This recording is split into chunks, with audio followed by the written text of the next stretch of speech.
向右转，人头 K，人头 K。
Comienzo. Bueno, buenos días a todos. Decidimos comenzar porque ya hay personas. ¿Estás escuchando? Sí. Pues bueno, bienvenidos esta tarde. Ya tenemos gente conectada vía Facebook y por eso hemos decidido comenzar. Bienvenidos todos a este espacio de compartir una inmersión a los procesos de monitoreo de biodiversidad en el territorio, particularmente por miembros de la comunidad o dueños de predios privados, en el caso de Pavilion. Muchas gracias a Edwin, a María Fernanda y a la Fundación por estar con nosotros, con Wildlife Works, en este compartir, en el que en últimas pues queremos mostrar un poco de la carnita que se da en los procesos de monitoreo, de gestión del territorio y de la biodiversidad en la vida real, en los proyectos. Vamos a tener una breve introducción de cada uno y luego comenzamos básicamente por una ronda de preguntas. En la pantalla va a estar desplazándose una presentación activa con imágenes del monitoreo de la biodiversidad, tanto del equipo de la Fundación como del equipo de Wildlife Works. Mi nombre es Enrique Díaz González, yo soy el director país de Wildlife Works en Colombia, una organización que se dedica a fomentar la conservación de la biodiversidad, creyendo en los mecanismos de mercado y los mecanismos económicos y trabajando para y con las comunidades que habitan los territorios de importancia biológica.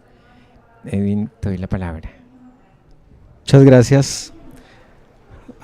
Buenas tardes a todos, las personas que están presentes y las personas que están conectadas. Muchas gracias.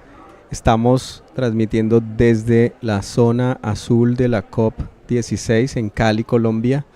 Muchas gracias por vernos y gracias también a todos los que nos acompañaron. Cataruben es una ONG presente en Colombia desde hace 11 años y realizamos procesos comunitarios con propietarios de predios privados. Colombia en general tiene más de 100 millones de hectáreas de territorio, de bloque territorial, y de esos 100 millones más o menos la mitad es propiedad privada.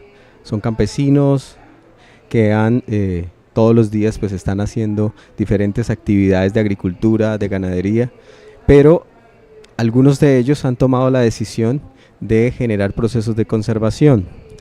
De esos más o menos 50 millones de hectáreas, estamos trabajando en este momento con 1.075.000 hectáreas. Eso equivale más o menos al 2% del territorio privado de Colombia, en donde hacemos acompañamiento a todos los temas de conservación que realizan estos propietarios privados. Prácticamente ese es el trabajo nuestro y lo que hacemos es básicamente tratar de darle unidades a los resultados que ellos obtienen en términos de conservación y de esa manera lograr entender cómo poder interactuar con la industria, con las compañías, para poder cumplir un poco con la meta 19 de este acuerdo de Quino y Montreal, que es desplazar recursos hacia la conservación.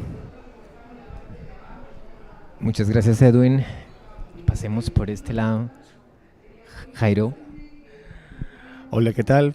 Bueno, muy buenas tardes para todos. Para mí es un placer estar aquí con todos ustedes, no solo en el evento, en esta COP16 que nos ha llenado de mucha magia, sino también de mucha esperanza. Yo cada vez que hablo en este tipo de espacio hablo mucho de bajarle un poquito a la ecoansiedad y hablar más de la ecoesperanza que nos reúne a todos en el día de hoy. Bueno, me presento, mi nombre es Jairo Ceballos, soy investigador, trabajo en diferentes entidades del orden nacional e internacional. Hoy nos acompaña en este evento un aliado muy importante que es la Fundación Cataruben, y también hago parte del Comité Asesor de Cambio Climático de la Corporación Autónoma Regional del Atlántico, que es la autoridad ambiental del departamento para el tema de conservación y biodiversidad en nuestro territorio. más allá de los títulos académicos que uno pueda tener y que hoy podemos conversar, yo creo que somos todos un modelo de gobernanza, que es articular la sociedad civil, asociar las universidades, asociar todo lo que tiene que ver con el empresariado y asociar evidentemente todas las organizaciones que están trabajando por nuestro territorio. Así que bueno, esta es una breve presentación de lo que vamos a hacer, vamos a comentar un poquito y bueno, listos y dispuestos para conversar sobre nuestras estrategias en nuestra Colombia amada y querida. Gracias, Carlos. Si quieres pasamos ahora de nuevo al costado derecho, viéndolo desde el frente, para darle la palabra quizás a Glenis o a Ana que están ahí.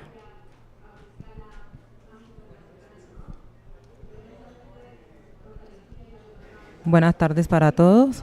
Para mí también es un gusto estar en este espacio, mi primera COP.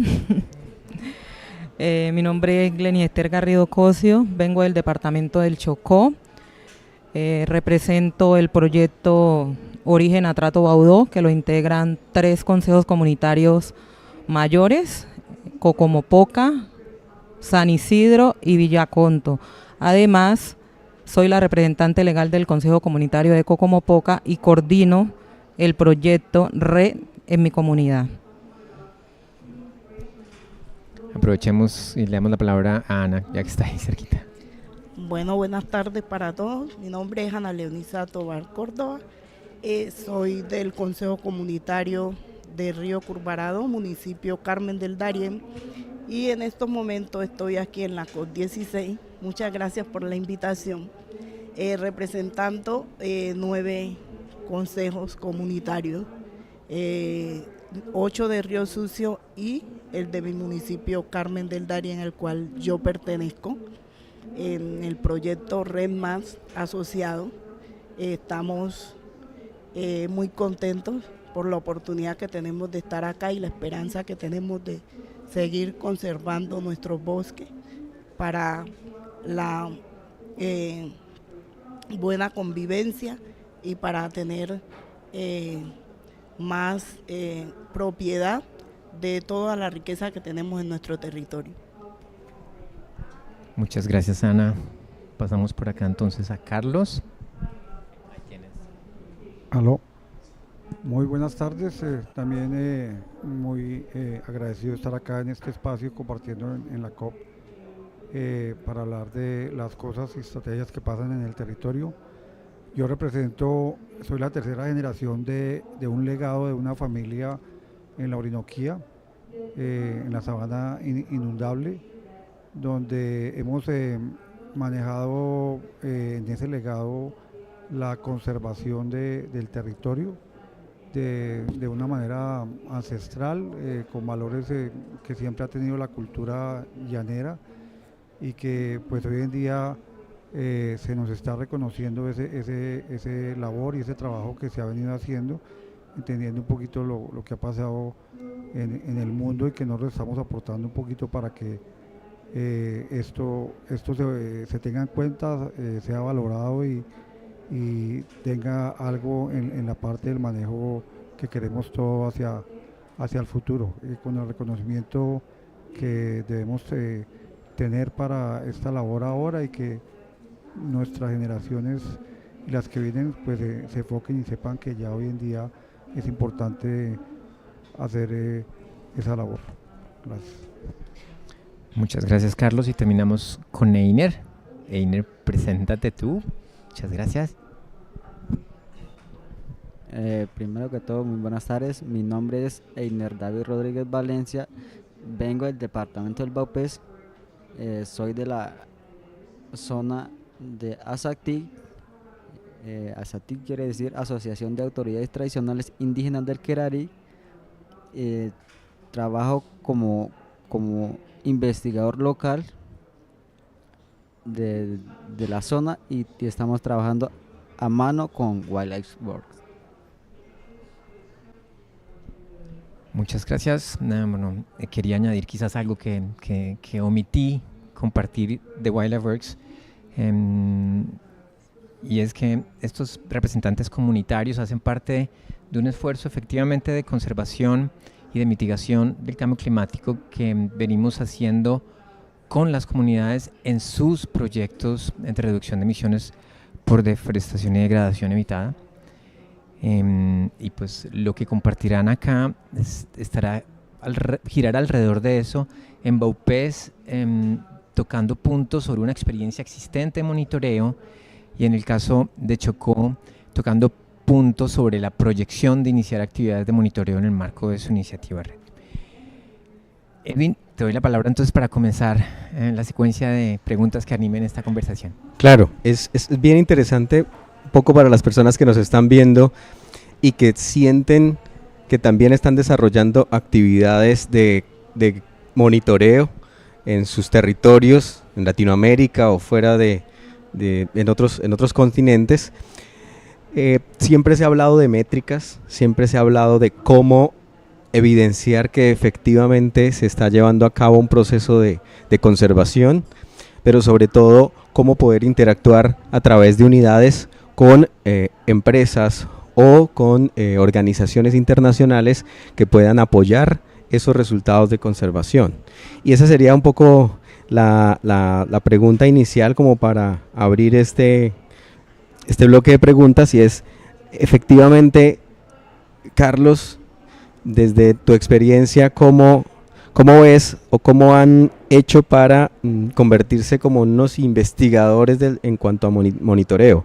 Escuchábamos también a Einer, que nos decía y nos abría: yo soy un co-investigador con el equipo. Eso es una palabra muy interesante porque a veces uno piensa que va a enseñar a monitorear, pero como lo ven en las imágenes, pues efectivamente lo que uno está haciendo es aprendiendo a monitorear. Entonces empecemos con Einer. ¿Cómo ha sido ese trabajo de investigación o de monitoreo que ustedes han hecho localmente en su territorio? Y danos un ejemplo sencillo para que todos entendamos allá en nuestras casas, en nuestras oficinas, ¿qué es eso de hacer monitoreo comunitario? El monitoreo se trata de investigar o más que todo es de conservar en el territorio que uno tiene, que el territorio es la madre de uno, y por eso nosotros debemos de cuidar y amar a los que habitan en medio de ella. De esa manera es como un investigador, se trata de analizar y evaluar las cosas que ya han perdido, y es la forma de recuperar lo que se había perdido. Muchas gracias.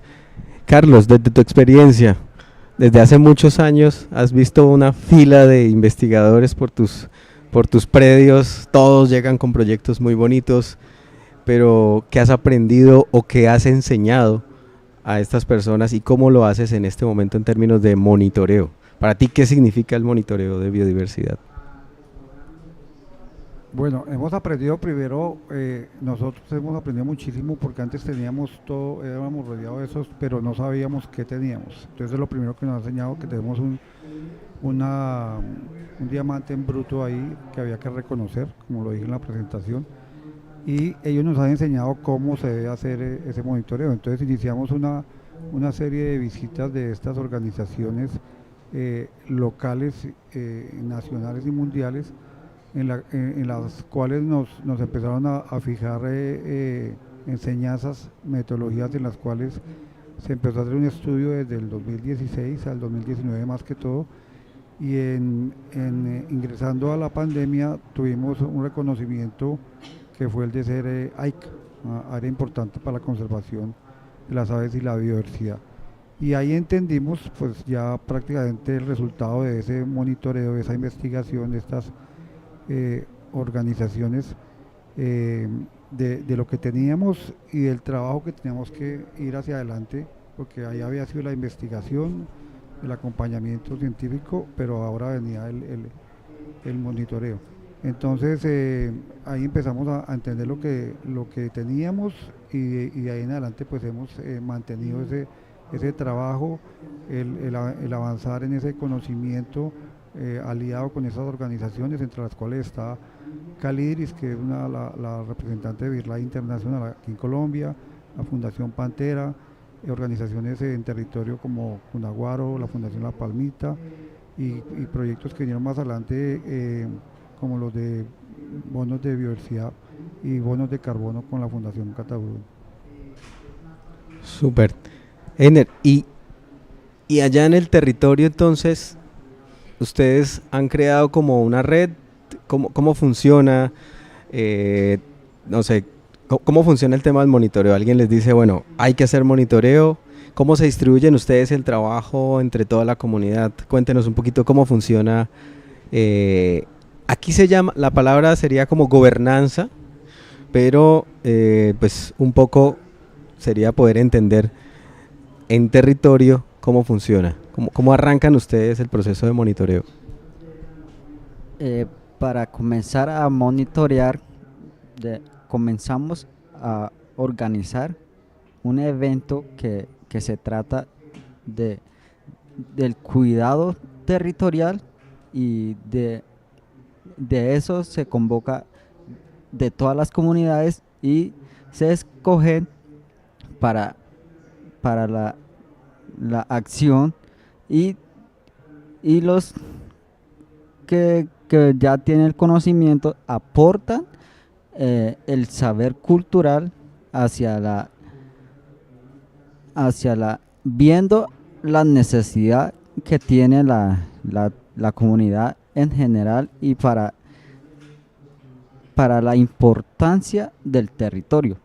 Si nosotros no conservamos que tenemos alrededor, eso a nosotros no nos coincide que teniendo la oportunidad de proteger, en cambio uno va a destruir. Eso no nos conviene, que más adelante nosotros no podemos tener más ambientes sanos, sino ya es un mundo de la desaparición de los animales, de igual manera de los bosques.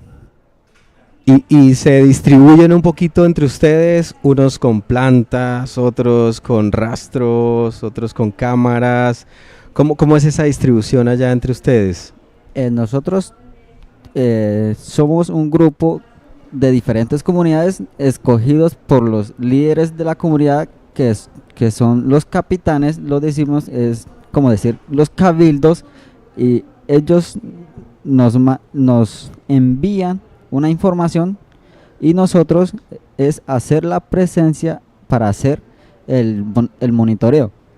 Nosotros, en caso de nosotros, allá en la zona de Kerari, somos un equipo de 22 grupos de diferentes comunidades.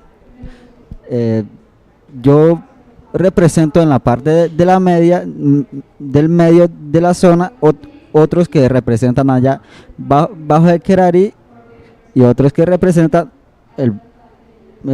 arriba del Kerari. Nosotros somos del medio, de 6 personas.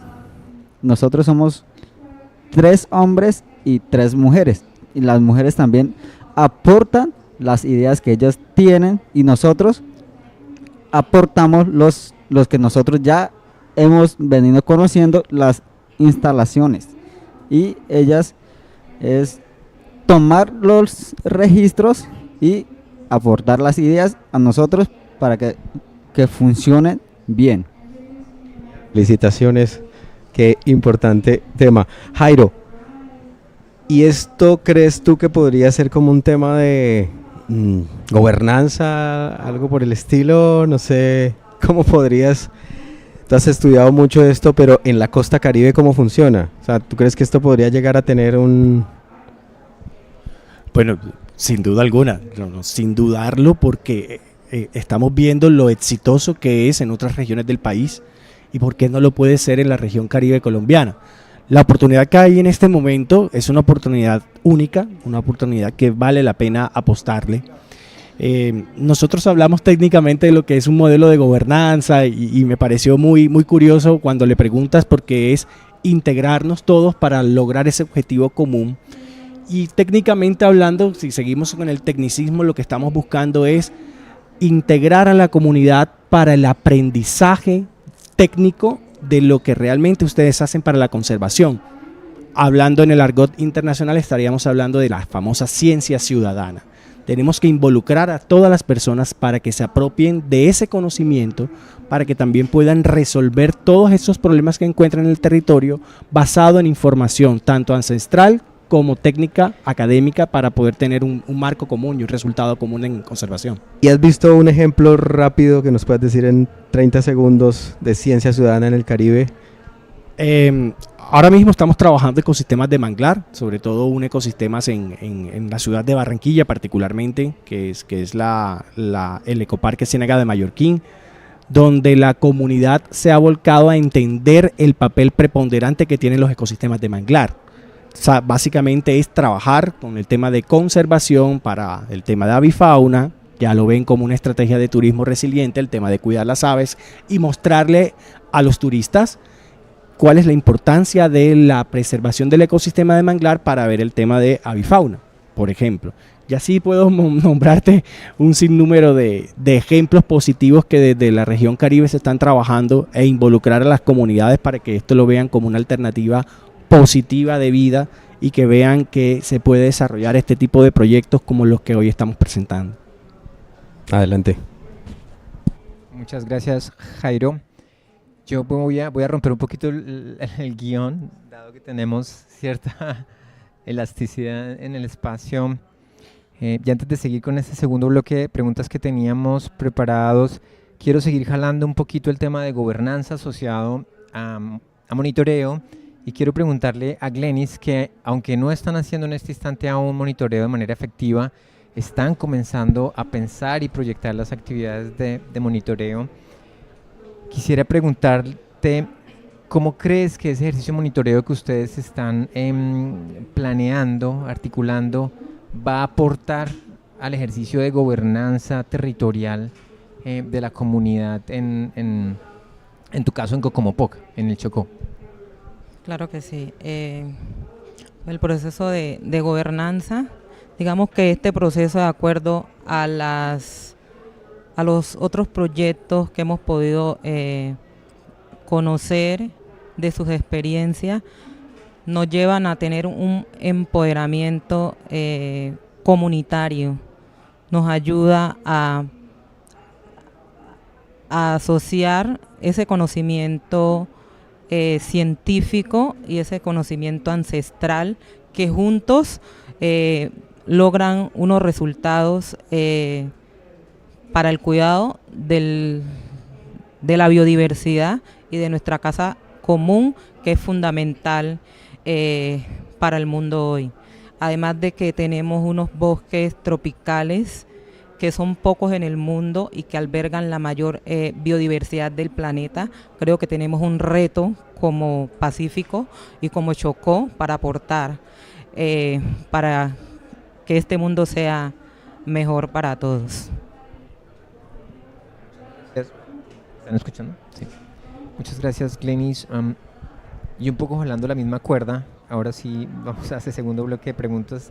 Quisiera preguntarle a Jairo, precisamente desde tu experiencia como consultor, como practicante de estos ejercicios de monitoreo, pues tú qué nos podrías compartir frente a cómo se han logrado integrar conocimientos tradicionales de comunidades, comprensiones de la biodiversidad desde la mirada de las comunidades, a esos procesos un poquito más técnicos, científicos de monitoreo. Bueno, hay algo que hay que poner en valor en los territorios. El conocimiento ancestral, lo que acaba de decir Einer, Glenis y Ana, es fundamental para nosotros concretar y hacer esa articulación y poner en valor lo que tenemos en el territorio. Sin ese conocimiento ancestral no podemos traer cámaras trampa, ni podemos traer sistemas de información geográfica, ni podemos traer, porque ellos conocen mucho más el territorio, por vivirlo, convivirlo, estar ahí con ellos, que nosotros como investigadores, propiamente dicha la palabra investigador, llegar a ese sistema a conocerlo apenas, para poder monitorearlo.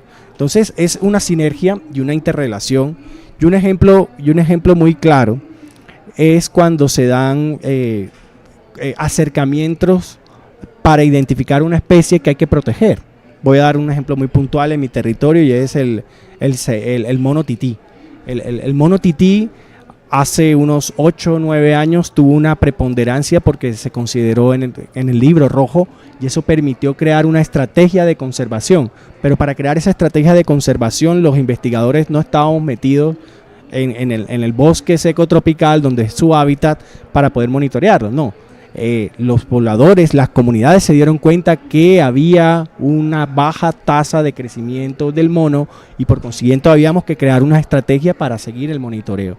Si no es por las comunidades, nosotros tampoco nos podemos dar cuenta si esa tasa, en este caso del mono tití, ha bajado o no, o si hay una caza indiscriminada del animal, en este caso de la fauna o de la avifauna o de la flora asociada por los diferentes efectos antrópicos. Entonces, al punto en el que quiero llegar es que sin ese conocimiento ancestral, sin ese conocimiento local, nosotros no podemos crear acciones que sean sostenibles para la conservación en el corto, mediano o largo plazo. Ahora lo que permite es que esta comunicación entre la tecnología puesta al servicio de la conservación y el conocimiento ancestral ha hecho una herramienta poderosísima para colocar en valor nuestros ecosistemas en toda Colombia. Di un ejemplo muy puntual del Caribe colombiano, pero en toda Colombia, como lo ha hecho Carlos o lo han hablado ustedes hoy, para realmente poner en valor lo que representa nuestra biodiversidad, pero un valor económico, un valor que sea representativo para poder llegar hoy aquí a las negociaciones, las discusiones que hemos tenido en nuestra COP. Muchas gracias, Jairo. Moviéndome un poquito de tema, quisiera preguntarle a Carlos sobre las metodologías que están desarrollando desde sus territorios para este ejercicio de gestión o de monitoreo. Pues en el acompañamiento que hemos tenido, pues la metodología que uno ve como enfocada a eso es al uso de las cámaras trampas y las grabadoras de sonido, ¿sí? Eso es lo más fácil. Hay software que cogen ese material, de alguna manera lo llevan e identifican las especies y el número de esas especies, individuos de esa especie. Pero como decían acá, nos han transmitido que eso es una parte de la tecnología, pero es importante lo que hacen en el caso de nosotros los llaneros en territorio, con el conocimiento que ellos tienen. Porque va el científico, el investigador, y no sabe dónde colocar la cámara, la grabadora, tiene que valerse de ellos, que saben dónde están los sitios adecuados, o dónde han visto los animales, dónde los han oído, porque muchas veces no se ven sino se oyen. Entonces tenemos que apoyarnos en ese conocimiento de ellos, y ahí aprendemos muchas cosas según en las dos metodologías, ¿sí? Y la otra, lo que yo decía, el aprendizaje, se unen las dos metodologías, el aprendizaje, el conocimiento, y empieza uno a captar lo que tenía a simple vista, pero no lo había asimilado, y lo que debe tener en cuenta a futuro para seguir con ese monitoreo.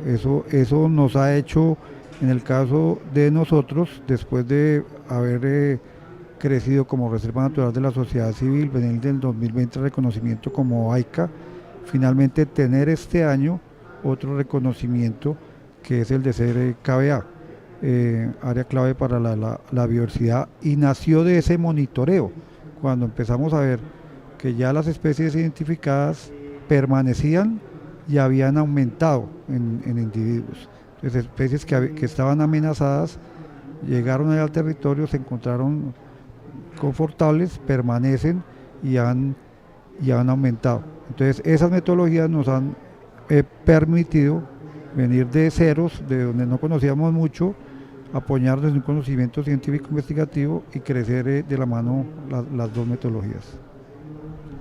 Ok, qué interesante, porque eso creo que le da un poco, no un poco, nos hace sentir uno muy confortable en este pabellón de naturaleza positiva que al final del día lo que busca es no solamente conservar la naturaleza, sino recuperar y aumentar de nuevo las poblaciones. Entonces, bueno, pues es un ejemplo y un resultado pues muy halagador del trabajo que ustedes están haciendo. Edwin, te doy la palabra ahora a ti para seguir con... Sí, yo creo que conectando con lo que estábamos hablando, quisiéramos saber qué es naturaleza positiva. ¿Qué significa naturaleza positiva? Para todos los que nos están viendo, este es un pabellón dentro de toda la zona azul, que es donde se están llevando a cabo las negociaciones, y este pabellón, pues se están llevando muchas discusiones en torno a una asociación de nivel internacional de lo que significa ser naturaleza positivo.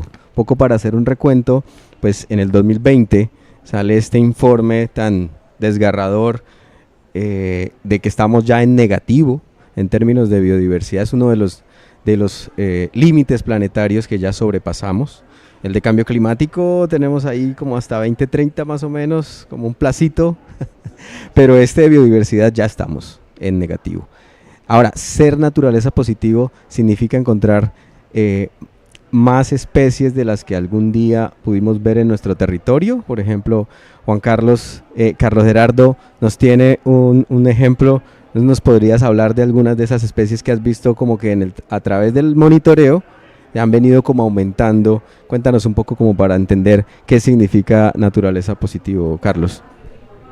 Bueno, yo quiero empezar contestando la respuesta, agregando algo que es importante, y en este caso es lo que nos ha hecho fuerte con esos reconocimientos, y es que hayan aumentado esas especies, y es la palabra abundancia. En el caso de nosotros en nuestro territorio nos hacemos llamar hatos, y alguna vez alguien nos preguntaba por qué la palabra hato, y a lo que era antiguamente, que eran grandes extensiones de terrenos asociadas con el ser terratenientes y todo eso. Hoy en día eso ha desaparecido porque se ha fraccionado, y empezamos a llevar esa descripción en precisamente eso que hemos encontrado en la parte que hacemos ahora de tener esa naturaleza positiva, y es que haya abundancia de esas especies. Fijamos la palabra como tal, que sean extensiones de por lo menos más de 1000 hectáreas, la actividad que ha permitido conservar esas especies, porque hace más de 5 siglos vinieron los bovinos y equinos e hicieron una simbiosis entre la naturaleza y esa actividad que ha permitido conservar, que es la ganadería extensiva en sabanas abiertas, no tecnificada ni intensiva, y de esa manera hemos podido conservar esas especies, tener más de 1000 cabezas de ganado, y en este caso tener la sombrilla del ecosistema, en el caso de nosotros de las sabanas inundables, que empieza por los felinos, los 5 grandes felinos de la Orinoquía, empezando por el jaguar, el puma, el cunaguaro, el tigrillo y el yaguaraté. Más de 30 especies de mamíferos, anfibios, reptiles, tenemos en la reserva más de 360 aves registradas en los portales. Todas esas metodologías han permitido que tanto los criollos, los llaneros y los observadores, en el caso de nosotros que tenemos también turismo, alimenten esas listas, y cada vez veamos que esas especies se han mantenido.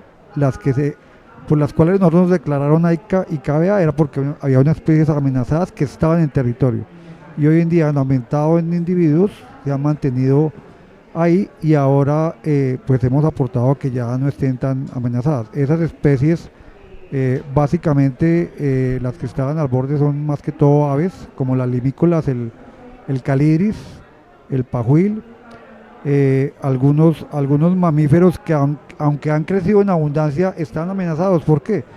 Porque nos hemos aumentado la frontera agrícola alrededor, y por abundancia de felinos, el puma, el jaguar llegan a nuestro territorio, y se pueden ver en una amenaza, porque lo que van a hacer ellos es ya tener muchos individuos. Como una isla. Exacto, donde no van a tener mucho de qué alimentarse, y de pronto vamos a empezar a tener conflictos con las otras especies.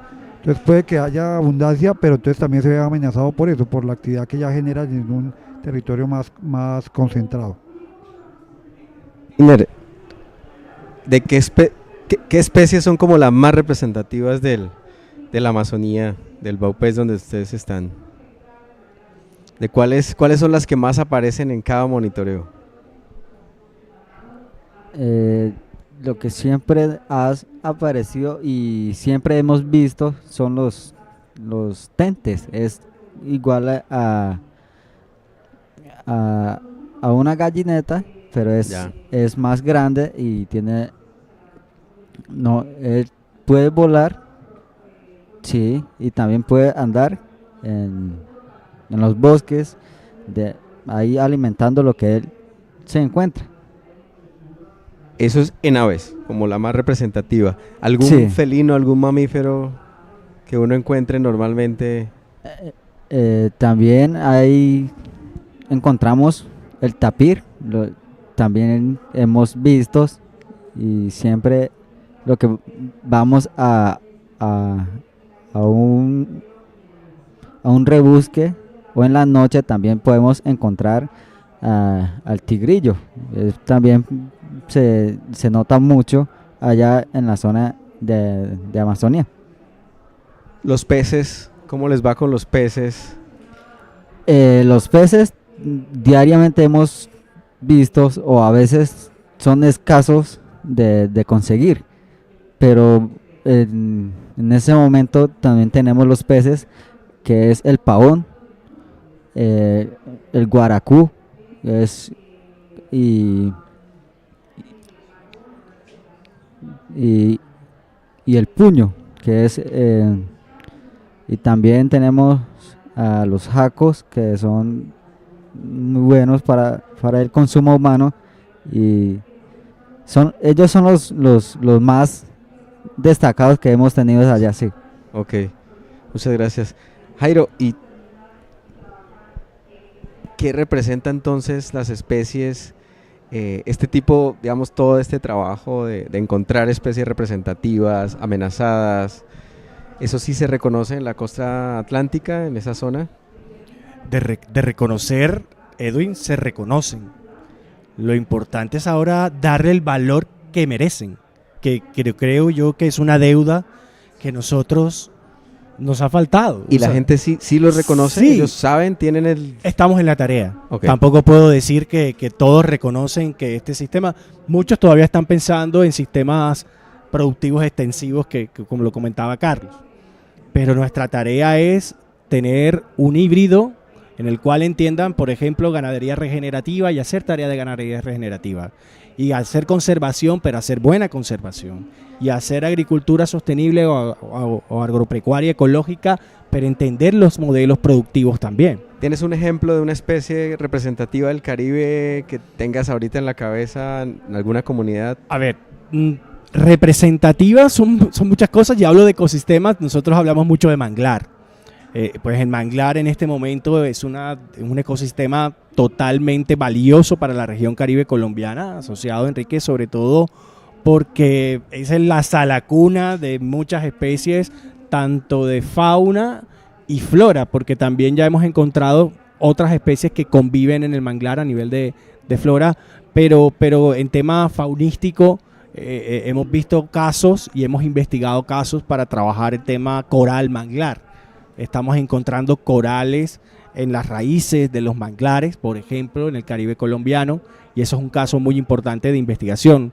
Un tema de calentamiento global fuerte, un tema asociado a cambio climático, pero ya estamos encontrando que se han rodado toda la masa de corales asociados al manglar, encuentran un microclima en el manglar, y así sucesivamente. Podemos encontrar más que una especie en particular, creo que es la protección de un ecosistema en general, como lo hemos validado, ¿no? Gracias. Igual aquí en el Pacífico colombiano tenemos un manglar de otro tipo, pero manglar es manglar, ¿no? Vale la pena resaltarlo. Enrique. Bueno, yo quiero volver a nuestras representantes mujeres del Chocó y me voy a mover a un tema asociado y casi que les voy a soplar una respuesta sobre la que conversamos hace unos días preparándonos para este espacio, para pedirles que nos cuenten y nos elaboren un poquito sus reflexiones sobre eso. Tiene algo que ver de nuevo con gobernanza y es lo siguiente. Hace unos días Glenis, Ana y Einer, hablando sobre el monitoreo de la biodiversidad, los tres me decían que estaban prácticamente seguros que el monitoreo de la biodiversidad era un ejercicio pues, que hacía parte de estas acciones de conservación, pero que también conservando la biodiversidad, monitoreando la biodiversidad, estaban conservando el territorio y la cultura.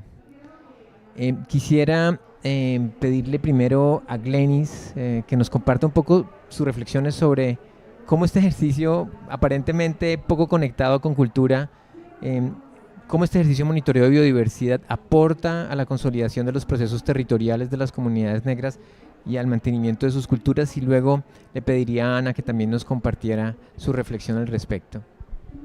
Claro que sí. Este proceso de monitoreo conserva, como lo dijimos anteriormente, esa cultura en nuestros territorios, ese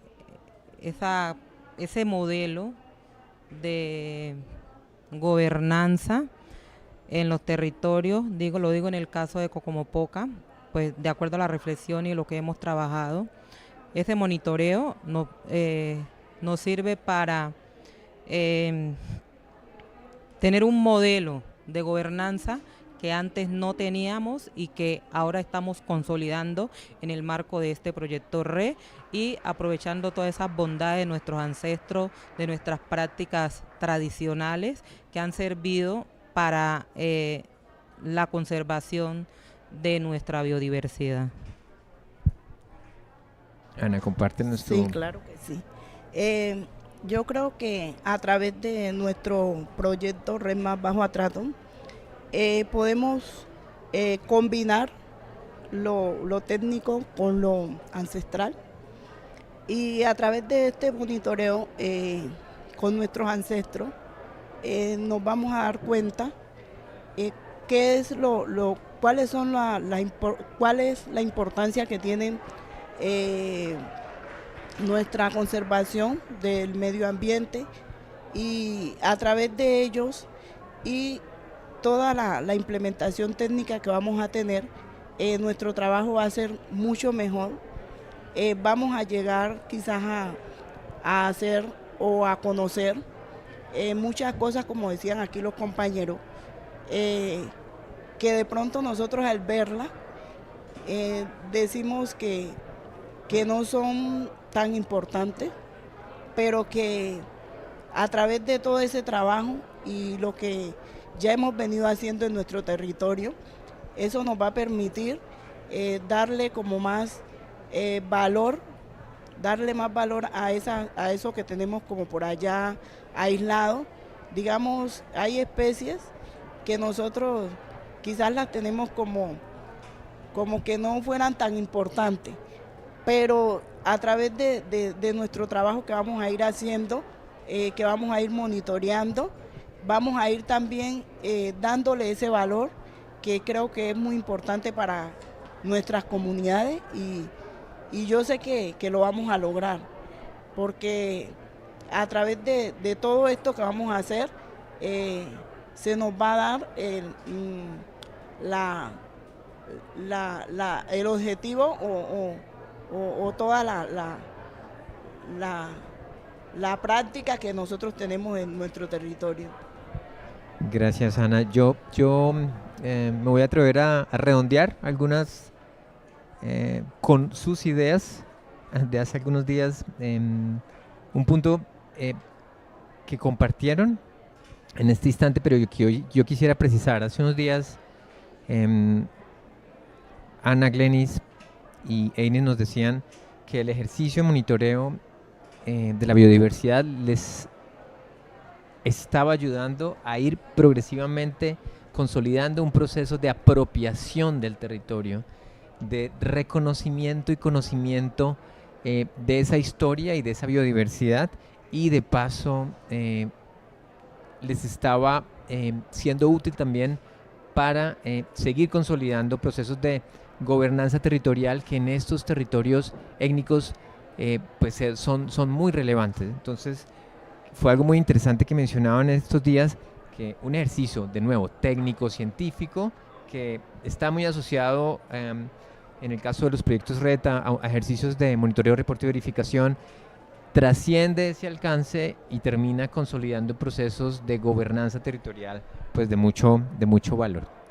Ya nos toca ir cerrando. Edwin, no sé si quisieras hacer una última pregunta para quienes quieran responderla, porque veo ya gente por ahí como haciendo fila para querer entrar. Sí, un poco para explicarles, agradecerles a las más de 40 personas que estuvieron conectadas online y contarles que pues conversaciones como estas se están llevando a cabo en más o menos unos 50 espacios en este sector. Si usted no pudo venir, no importa, aquí estamos compartiendo un poquito de lo que puede ser este tipo de discusiones.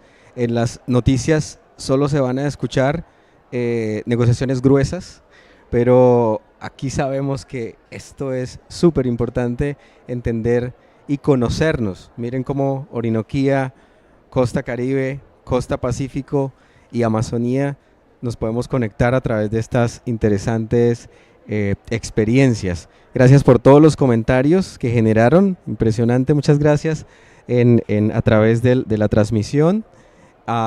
Y nada, proyectos que dan resultado, que trabajan con las comunidades, hay muchos. Y si usted es uno de esas que tiene algún proyecto de estos, pues puede buscar a Wildlife, a Fundación Catarubén, a todos los que han sido pioneros en este tipo de iniciativas. Súmense. La biodiversidad, más que de moda, en este momento es una necesidad. Entonces cada aporte que usted puede hacer es un aporte importante para este objetivo común que estamos trabajando. Muchas gracias.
and other sessions here. So for those that don't know me, I'm Stefania Manzini. I work for the World Business Council for Sustainable Development.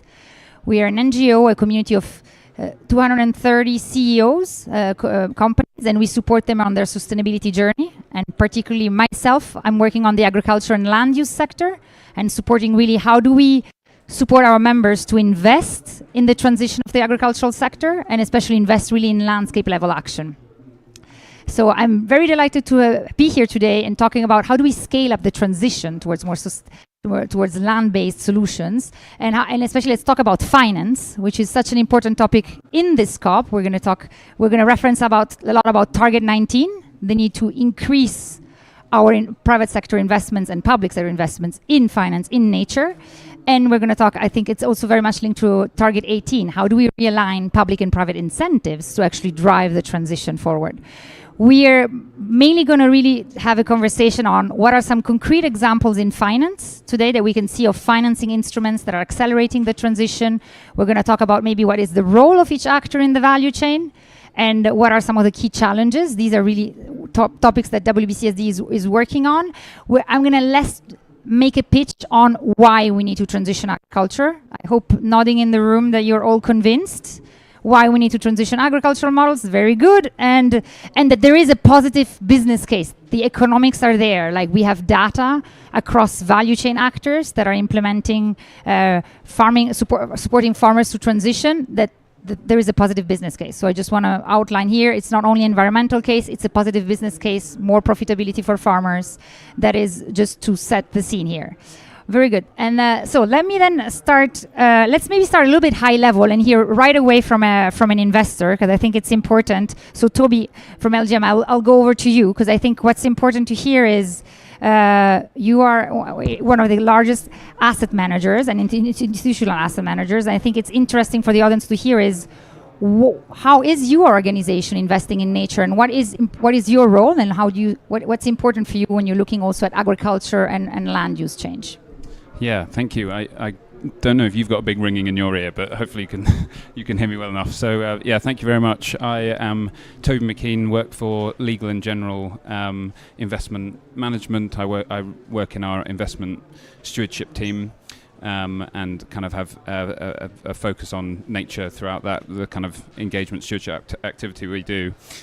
So that's helpful context. Thank you. LGIM, just as a bit of background, is a large UK-based asset manager. We have 1.5 trillion assets under management, and our clients are predominantly big institutional asset owners and pension funds. So that gives us a long-term focus to what we're doing. We have a very small portion of those assets that are actively managed. By far, the majority is passive, which again is very important, dictating how we go about our investment activity and stewardship activity. So yeah, as I said, that means we're heavily diversified across sectors, geographies, and we have a large number of investments. So hopefully that's important context. Given that kind of client base, we have this long-term focus to what we're doing. Sorry, I'm.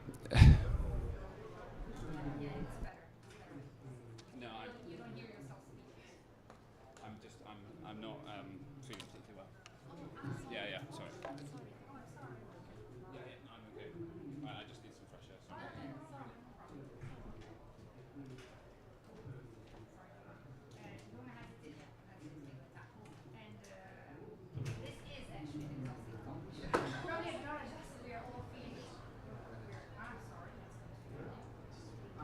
I was just echoing that.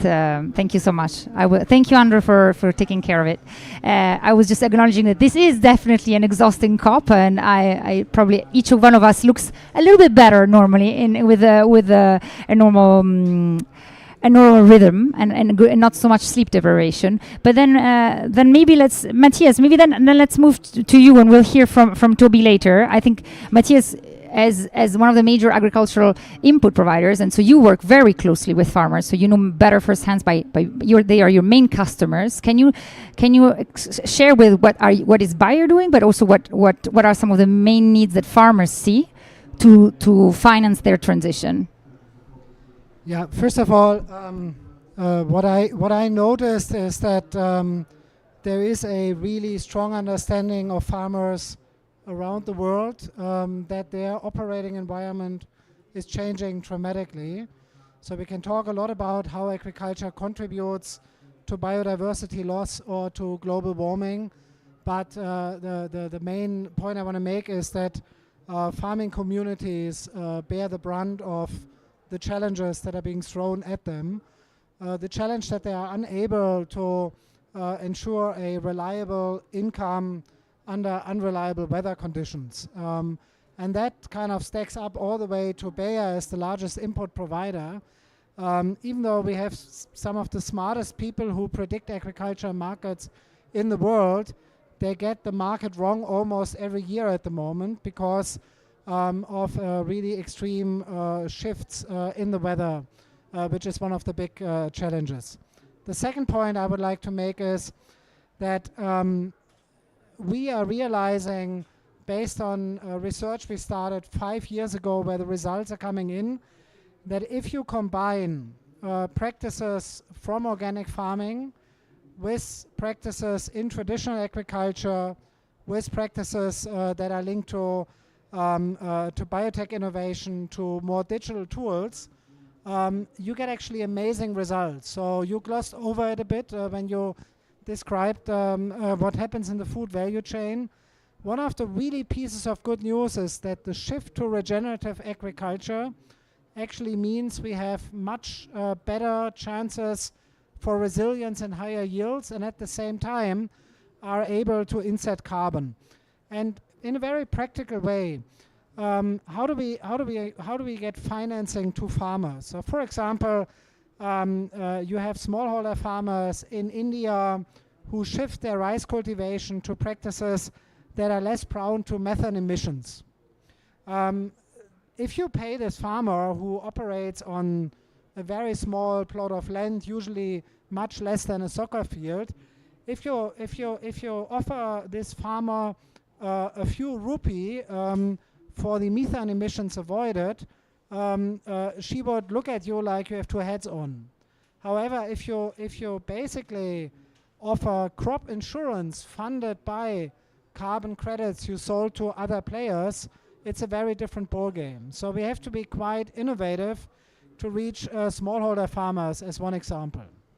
I think it's totally possible to do that, and I'm quite how do I put this, motivated by one insight that our R&D teams have played back to me. You all heard about the potentially 3.1 degree warming that we would be facing if and only if all of our commitments would be lived up against. For agriculture, that's really bad news because it's very difficult to adjust to it. And one of the big questions I had is the focus that we had historically on driving yield agnostic to these changes or potentially detrimental, or is it actually helping? So one of the good news is that a lot of money that has been invested in traditional agriculture innovation in yield increase also got us crops that are adapting better to climate change than we have thought. The reason why this is good news is it means that the journey to regenerative agriculture means we need to adjust, but not completely change the way we drive agriculture innovation. And the reason why I'm so passionate about it is we spend $2.5 billion on agriculture research as a company. We are by far the largest investor in ag research in the world, 3 times as much as, for example, CGIAR is investing. So you can imagine to see that not all this investment has gone in the wrong direction and some even gone in the right direction made my life a bit easier recently. Thank you, Matthias, for sharing. And I just want to pick up on a couple of things. And the last one you said is so important, which is we need actually, as climate change is not stable anymore, we need to invest in the future of agriculture. And so research innovation plays a critical role. And what we're all advocating for when we're talking about the transition of agriculture is how do we shift to a model that really is focusing also on the capital, so on soil health, on the ecosystem, on well-functioning ecosystems. So that's so important. And another point that you said that I think is really worth highlighting is do we actually know what really farmers need? And especially if we reach scale, is it for sure a price premium linked to the adoption of their practices? Is it additional revenues for the payments for ecosystem services they're providing? And I think it's also probably for a lot of farmers there is a lot of debt, and as you said, they are at the forefront, and today they bear the cost and the risks of transitioning. And this is why this is why I think collectively the whole value chain, but also financial actors have a role to play. Let me come back, come to you you're representing EBRD. So you're one of the important banks, multilateral banks that actually invests in rural development. And I would love to hear from your views, what is the role of an actor like you, and what role also you're playing maybe to de-risk the transition for farmers and also at a large scale for the actors in the value chain? Thank you, Stefania. Hi, everybody. I want to remain optimistic like Matthias, but I also want to give you a few numbers. So if you think about total climate finance, only 4.3% of this finance goes to agriculture. And yesterday I was in the business forum and someone very high level said that only 2% of climate finance goes to biodiversity. When we look at these two numbers, I think we need to scale up and we need to try to mobilize more funding for agriculture and biodiversity and nature solutions. MDBs, the multilateral development banks, have a role in mobilizing and deploying these funds. So blending finance from the GEF, the GCF, and these actors with other funds can help us de-risking operation, and especially for investment in agriculture, which remain very, very complex. So I want to just tell you that as EBRD, we invest most of our finance in private sector.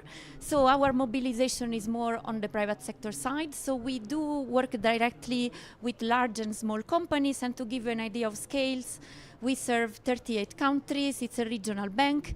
And directly we do, let's say, 4 billion every 5 years across 260 projects as financing projects.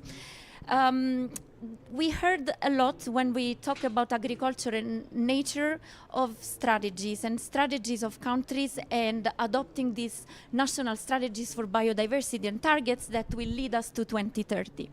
I think at the BRD we have a similar approach to companies.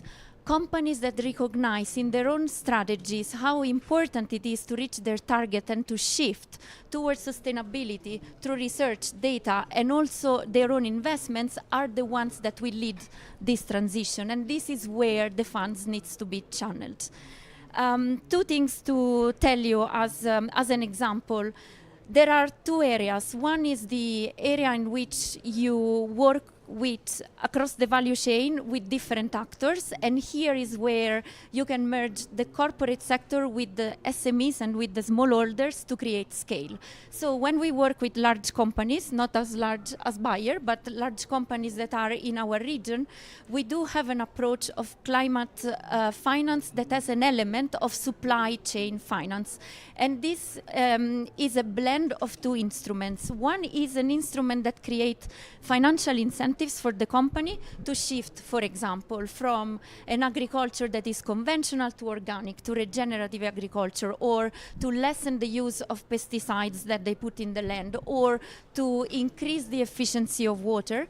And there are incentives in the structure of the loan that the bank puts with KPIs with the company that when they achieve this level of reduction and of preservation, then, for example, the interest rates of the loan goes down. We call this sustainable linked loan. There are other names. A lot of banks are trying to incentivize positively elements that will bring natural outcome for private sector investments, because these are public goods, but the company is making the investment, right? So we need to recognize that. So this is one. And the second one is someone would tell, okay, but you invest in a big company and then it's only one investment, right? How can you take care of the overall landscape and ecosystem of companies, and how multilateral development banks or other banks can work with farmers at the smaller level?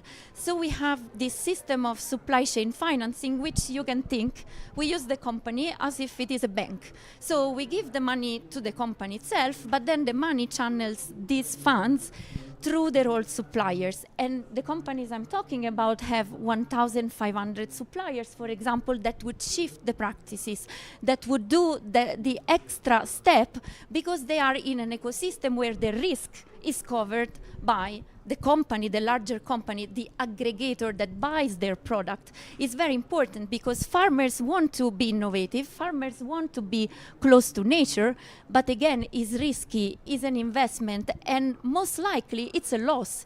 If you switch from conventional practices to organic, the first year you're not going to have a return. Someone has to take care of that short-term risk in order to guarantee long-term returns that these companies will have in the long term. So we try to assist these companies in this way.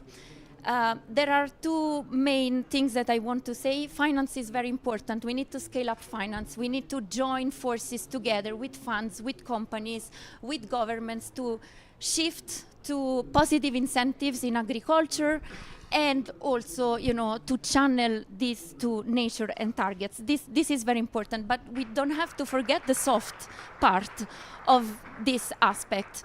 It's very difficult to do these things. It's very difficult to look at practices. It's very difficult to translate global goals with economic systems that are very local.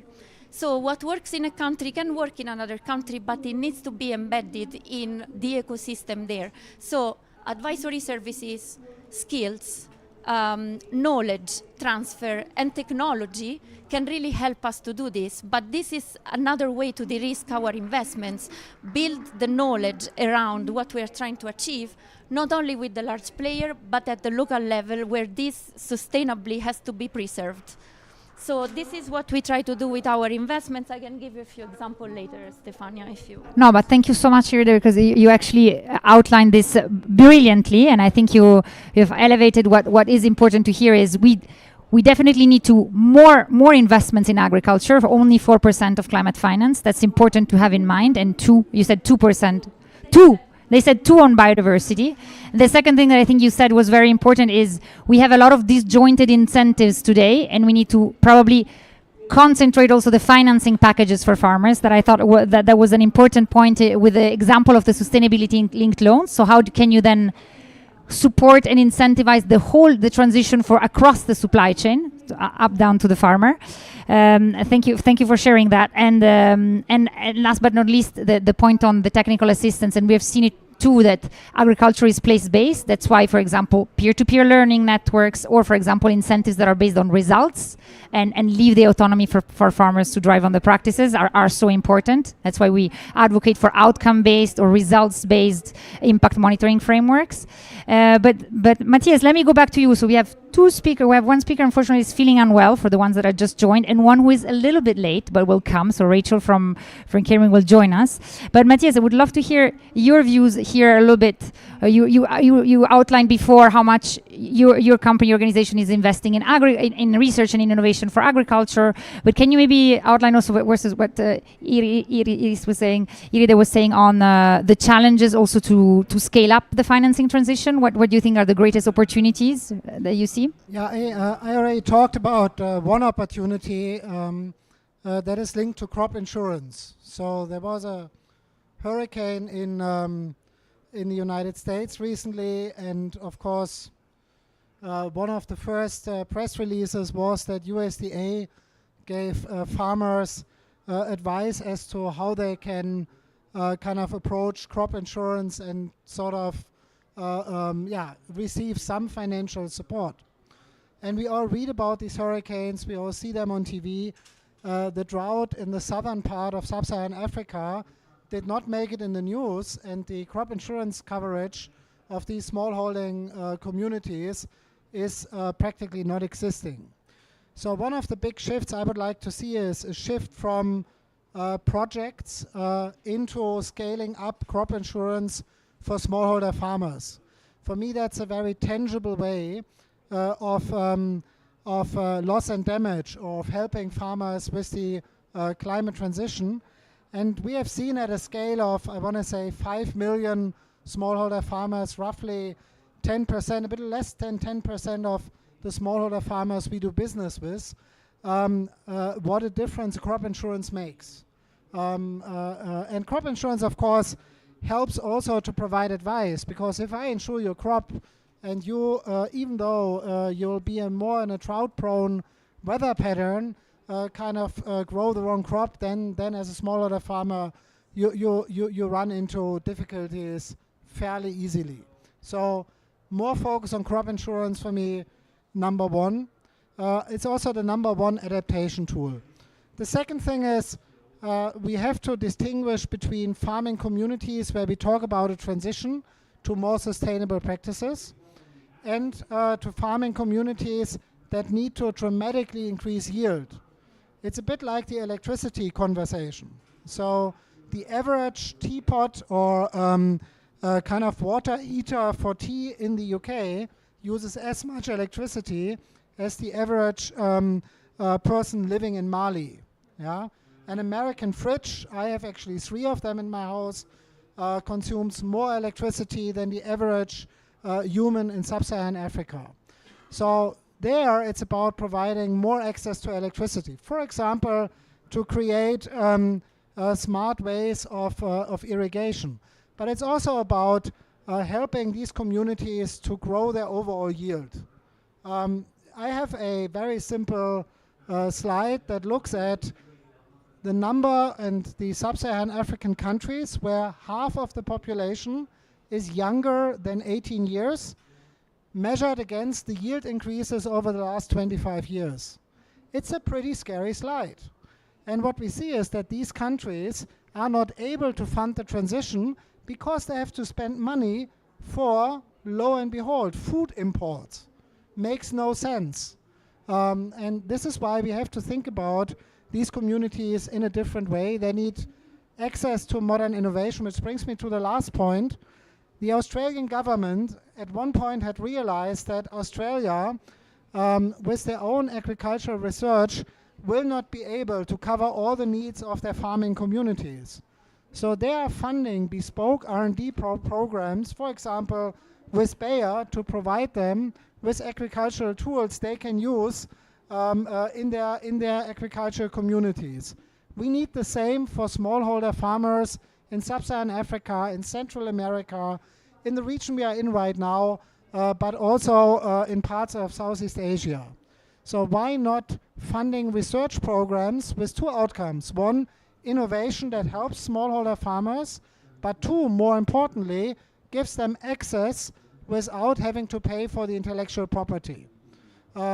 These are like innovative ways that move away from the myriad of projects that all sound fine, but often are a bit disjointed and obviously haven't helped to transition sub-Saharan Africa into a net food exporter. They are still a net food importer, but I believe the framework conditions there, a very young population, very entrepreneurial, the baby boomers of our time living there, and the overall agricultural conditions allow for these regions to feed themselves and even export some of their produce, especially to India or countries with high demand like China. Thank you so much. Thank you so much, Matthias. I think that's a good point. I see Iride was nodding, so probably you want to react to what Matthias was saying. But just one question to the room: do we have insurance companies in the room that are probably that? Because I think Matthias made a quite big call for crop insurance or even farmers' first loss insurance schemes. That's also how we call them for the transition. I see no hands coming up, so not for the moment. I was just wondering on that point. That is actually a very good point that we hear also a lot. And as you said, also it is you touched upon the need for food sovereignty and probably the topic on importing foods. Irida, do you want to tell a little bit more? I know EBRD is just starting also its work in Africa, but do you want to share a little bit your view on this point? So we are not yet started. We will start in 2025. We are very excited. It will be the first 6 countries of operation in sub-Saharan Africa. So we will be ready when governments finalize all the procedures, and then potentially we join forces to share and to grow what we see as a very promising continent. Unfortunately, as you said, it should be a full net exporter of food, but at this point in time, not yet. So we hope that jointly we can be part of this transformation. I think I was wondering, because if you're not, maybe an interesting point for the audience here is to understand, what does EBRD need to actually come into in financing large-scale landscape transition programs? What do you need? What are the conditions that are needed? I think it's not only for the BRD, it's for all investors. I think it's very across board. It's something that there are preconditions for every actor that are needed. I want to mention 3. One is really at the policy level, especially when we talk about investments in agriculture, which are very long-term and that have outcomes and ingredients that need to generate outcome in 10, 15, 20 years and beyond. I think that policy transparency and policy predictability is key. And we see how governments have policies that support some parts of the agriculture and agribusiness sector. Some of these policies support the social aspect, but how to redress this policy towards outcomes that are more green, more climate friendly, and how to give businesses and investors an environment where they know that if they bet on the nature positive solution, they will gain in the long term, and there will be not big changes that really go against what these private sector actors are doing and what investors are trying to do in the country. I want to say that there are very many ways in which you can try to work on this. What we do is normally bringing private and public sector together, and we don't do it alone. We do it with private sector association, we do it with neutral actors such as the Food and Agriculture Organization of the United Nations, because everyone has a stake in these big policy changes, but everyone can contribute to decision-making processes that align these policies with the climate outcomes and nature outcomes that we want to see. So we did some projects in this side, and when there are some very highly subsidized import crop, I mean, we all know how the grain sector, for example, is within this sphere, there is still a possibility to work on specific interest that would shift a little bit the perception of these governments and their balance sheet by incorporating actors and private sector actors in the value chain that can help to bring some commerciality in something that is highly subsidized on the balance sheet of countries that run financial debt as, you know, an outcome of these highly subsidized subsectors and protected sectors.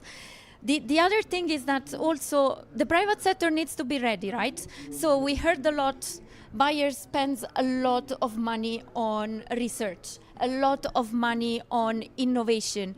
Not all innovation that Bayer is supporting is ready to be implemented tomorrow.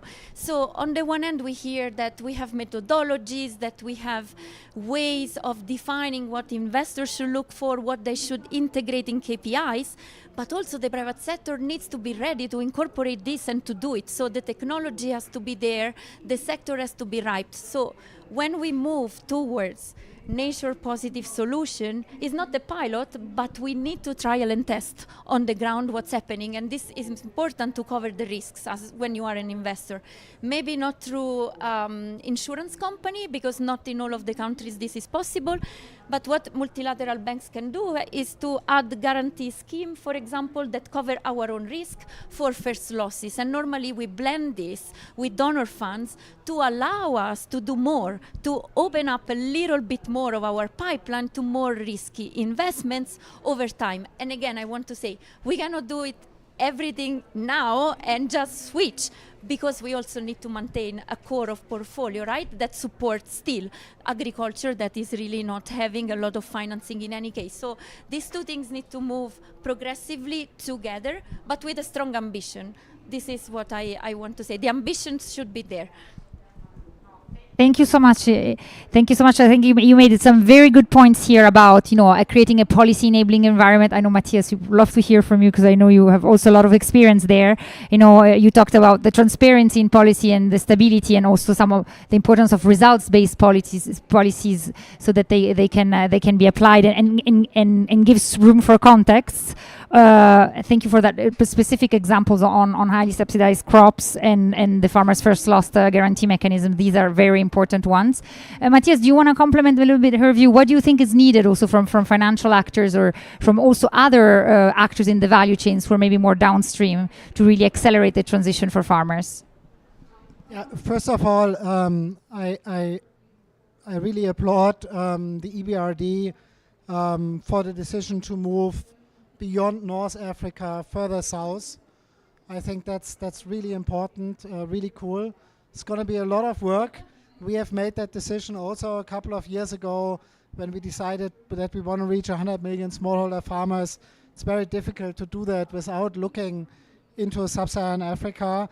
But I believe from what I've seen in smallholder communities, it's a very rewarding thing. It's a rewarding thing because these rural communities have been left alone for quite a long time. And there were political reasons for it. One of them was that governments feared that the transformation would lead to many people leaving the rural areas and moving into cities. And as a result of that, all the way to the pandemic and the then following wars, putting pressure on the global supply chains, let alone the food system, governments have now made a shift. So when I talk to leaders in many of those countries, for the first time in a very, very long time, I feel there's a genuine pull and there's a genuine wish to modernize agriculture. What is important, though, is for getting business investment, your investment, technical cooperation right, is that we also acknowledge, and I talked earlier about that, the need to increase productivity. And there's where I think we need to be really clear about the standards we're going to use here. So, for example, if you were to fund a crop insurance that also finances crop impacts, you can create a standard for what kind of crop protection products you would be willing to fund and where you would draw the line. Honestly, I think also here at COP, we always have these conversations about pesticides. There's a long list of pesticides that are outdated, for which there are better alternatives in the market today. And if we were to blacklist a few of them, I think we would drive innovation in support of farmers' health, but also in support of biodiversity. These are the kind of things I think we need to talk about.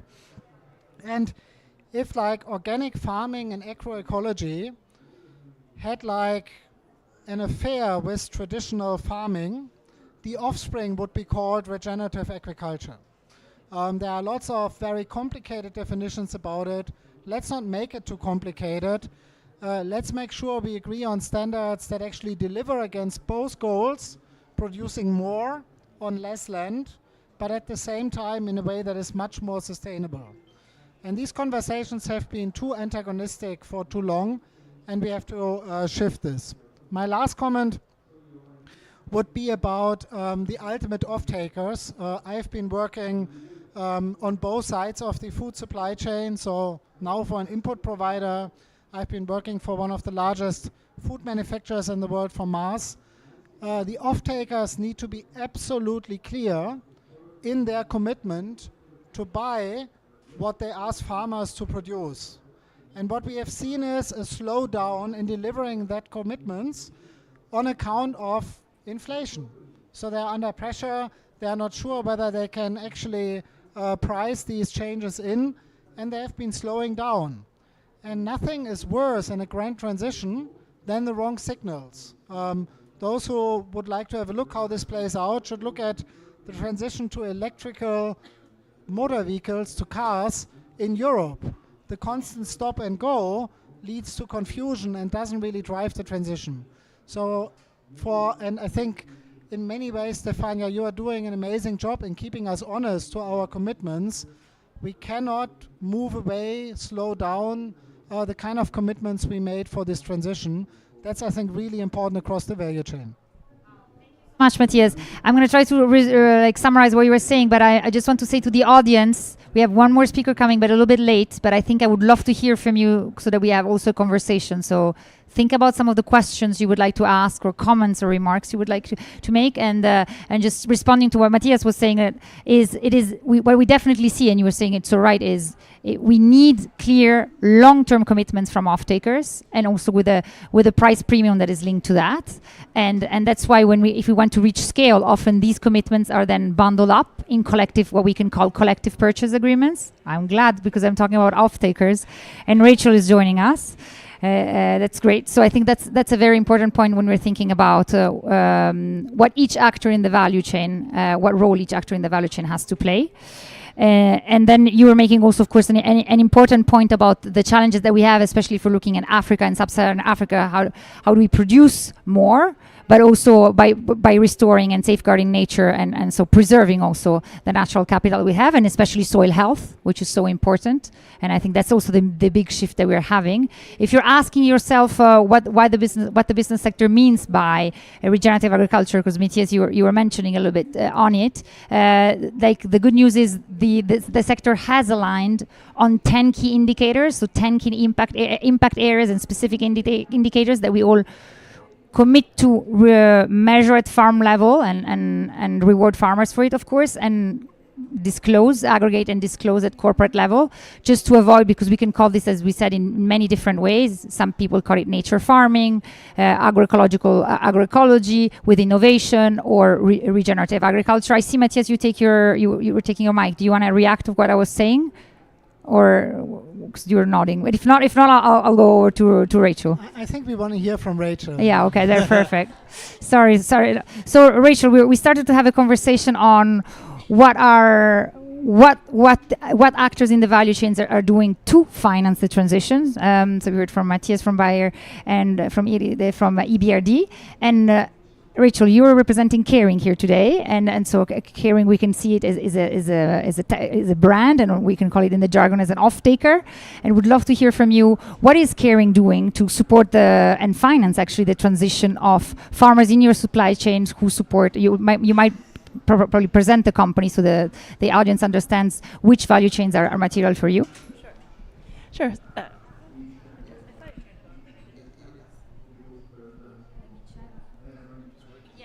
It is on. Okay. Oh, right. Okay. Because I don't feel like I can hear myself all that well. But anyway, sorry for being late. Very important subject.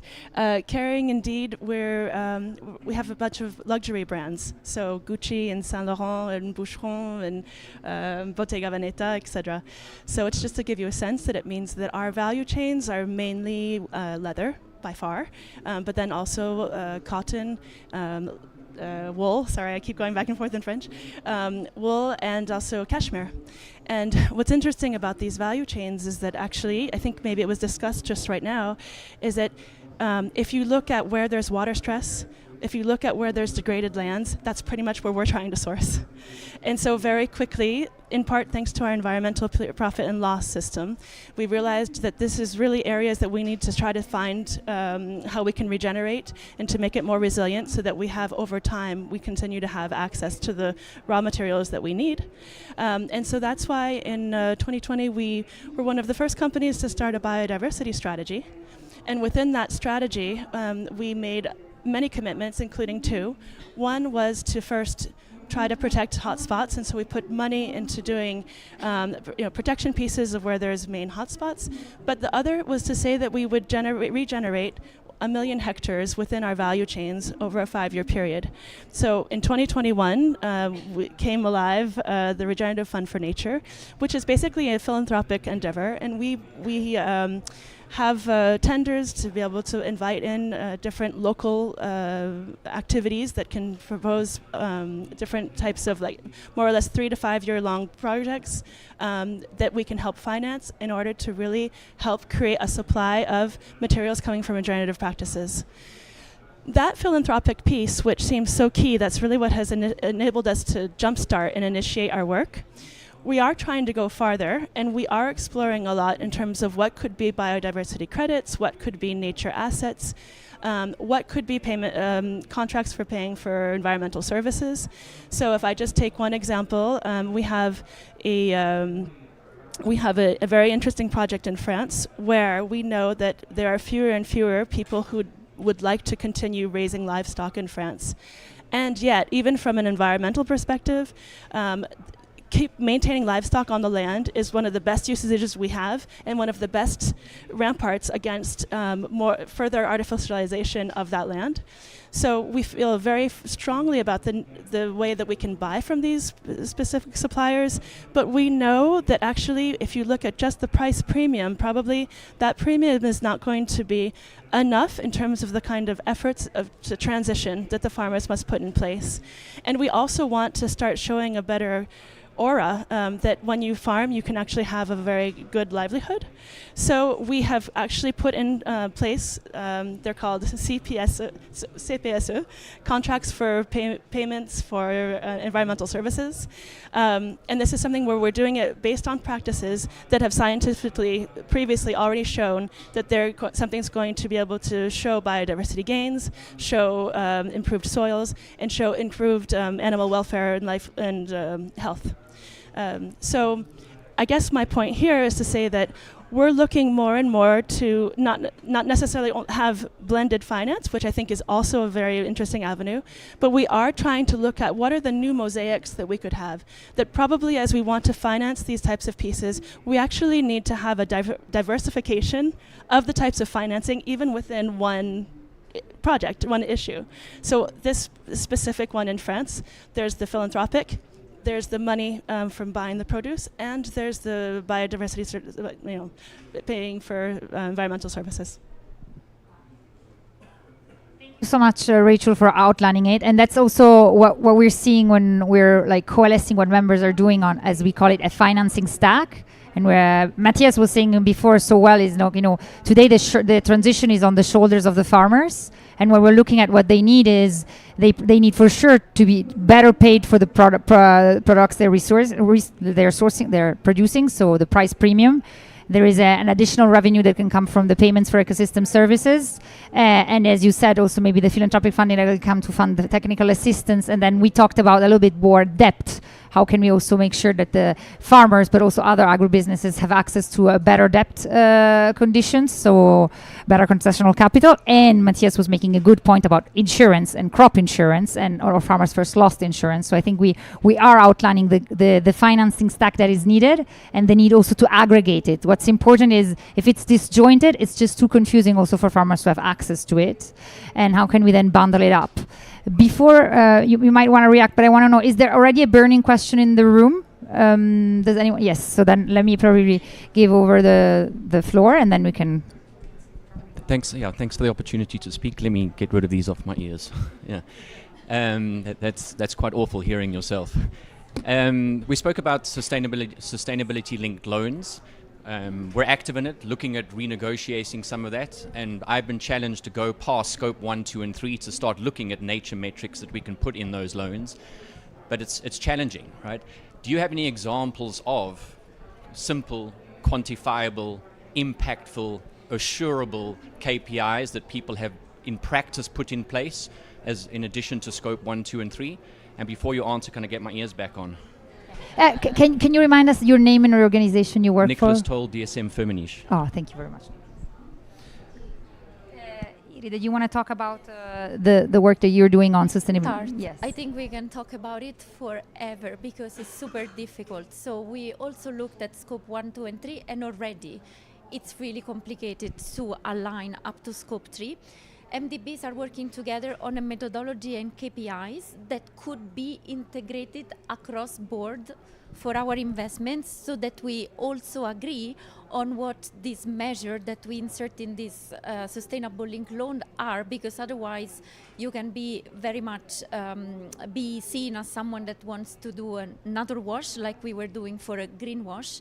So we are working on the KPIs, we are working on the methodologies, but again, you know, each transaction itself would need to be very precise and very structured to the point that is tailor-made to your situation, because these are companies that would need to implement those KPIs. So a lot of work has been done in the last 2 years. More work needs to be done, but I can even send you a few methodological pieces that we are working on with the others, because I think collaboration is key. We would need to at least track the same outcomes to be fair, yes, with across border, yes. No, thank you, Rita. Love, Matthias, if you want to go. I have one that is sounds very simple, but is of huge importance. So when you look at the forest code in Brazil, it's the toughest forest code out there, but it still allows you, if you own private property, to deforest up until a certain percentage of land that needs to remain covered. We are talking 10 billion tons of CO2 emissions that could be freed into the atmosphere if Brazilian farmers would chop down their forests within their legal rights, so within their property rights. So one of the very important financing instruments I would see is to provide access to financing for those farmers in return to a commitment to totally stop deforestation, even when it's legally allowed. And we have been playing around with that with roughly 4,000 farmers as part of a program called Pro Carbono. And there is more demand to get access to this financing than the partners participating in that are currently able to provide. So that's a very simple space where you would be able to demonstrate that your financing actually has a measurable impact on protecting nature and, oh, by the way, also the climate. But I think we all know that this is kind of the same thing, tomato. So in that sense, what I would also say is, let's look at the biggest challenges and let's try to be as simple as possible in the criteria, because this criteria you can measure via GPS. You don't really need any other tool for it. It's quite easy and handsome in that way. Thank you, Matthias, for providing that example. And effectively, I have another one where the 6 biggest agri-traders are testing the Farmers First cluster, which is also a financing tool to stop legal deforestation in the Brazilian Cerrado. So two financing tools that are package of solutions that are trying to incentivize farmers. And very good point on that. And I'm thinking what I wanted to say. Yes. And then another point that I thought was interesting that we were mentioning is, no, I lost it. That's right. I do want to react to that. Yes, go for it. You go for it. Okay. There it is. Okay. In my former company, we did a sustainability-linked loan, and actually what we did is we bundled. So we put in just an indicator around positive impact, and that way then we were able to be geographically specific. And so being able to show how that was going to be a positive impact there, but then that fed into sort of a meta indicator that gave us also a certain amount of latitude, because biodiversity impact sometimes takes some time to be put in place. So it was a way of making sure that we were really putting in place what we needed to put in place, but then have a sort of a result that was going to also ensure that we were successful. So I don't know if that helps, but I would say that as of now for biodiversity, there is no silver bullet. And we need to work now, including with our financial partners, to not let that be then the alibi to not move forward. Thank you so much, Rachel. And now I got back what last comment I wanted to make, which is we were talking about the need for simplification of metrics. And I just wanted to share it again because I think Bayer, Caring, and DSM Firmenich actually were also part of it, where we did quite of a large working group this year within the WBCSD with over 50 members and 33 partners representing over 1,100 companies on, okay, let's just align on what are the core indicators that we are today measuring across our supply chains. Let's align the one that we think is most important on water, on biodiversity, on climate, on soil health, on farming livelihoods. It was a 2-year progress. At least it was at the end it was almost a 2-year endeavor, but this is out there and it's 10. It's probably still too much, let's be honest, because 10 in every sector, like everywhere, is probably still too costly. But we're getting to that consensus, and I think that's an important sign to then make sure that these are adopted. So that was my point. And Rachel, maybe before I take another question, maybe from the audience, I wanted to know, because we also shared, each speaker shared a little bit his views. What do you need also from financial actors to scale? You have 2 funds today also with Conservation International, and when you're thinking about, because so often where you're sourcing from is either you're very removed or it's also a byproduct like leather, but what do you think you need to scale up and transform large value chains? Well, I would say that, one of the things is that sort of an advantage to our funds is that we can bring in additional corporates, so that can actually bring in additional funding in that way. But then the ask, I guess, from the financial community would probably be some help. I think that we're not financially literate the way that the actual financial investors are. And as I sort of dig into it and I see this very diverse profile, diverse risk profile, a very diverse investment profile, the impact funder who is going to prefer, let's say, investing in a factory because that's where they're going to see how they're going to have their return, as opposed to another kind that's going to help actually make a revolving fund or a sovereign that comes in as a concessionary. And if you look at if you can embrace the diversity of the different types of financial partners, that's something that we're going to start exploring, because what we're realizing is that philanthropy can kickstart, but philanthropy will never last long enough in terms of the real time that it needs for things to take hold. And so more and more we're trying to already engineer the projects so that there's something that's going to be real economy, sustainable, systems that are viable over time. And with that, we think that it'd be really interesting to start new dialogues with different types of financial partners to see where they are going to see their interest, and really sort of work on a community of interest so we can get everybody around and each can play their specific role. But with that diversity, we can actually have very long-lasting systems. Thank you so much, Rachel. And actually, I don't know how many financial actors we have here in the room, by a show of hands. Not that many. So I'm not going to, because there is a very interesting resource calling The Financing of Region Ag, published by Rockefeller and Pollination this year. I highly recommend, if you want to also get some financial language on and talking about risks.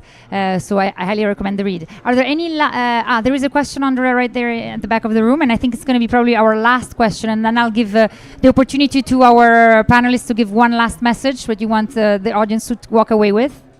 Thank you very much. First of all, I'm Boris Patanjoger from Mighty Earth in France, as you can hear. I had a comment on the legality of the Brazilian supply chain.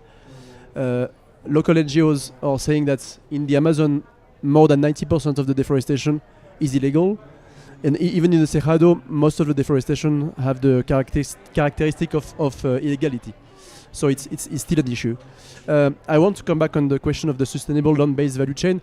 According to us, a key criteria is a zero deforestation value chain, and I think it's interesting to look on what other sectors like palm oil have been able to achieve, because they are very good. I mean, they are very mature. I mean, on this let's say sustainable land-based value chain, and I think an interesting criteria was the question of the transparency.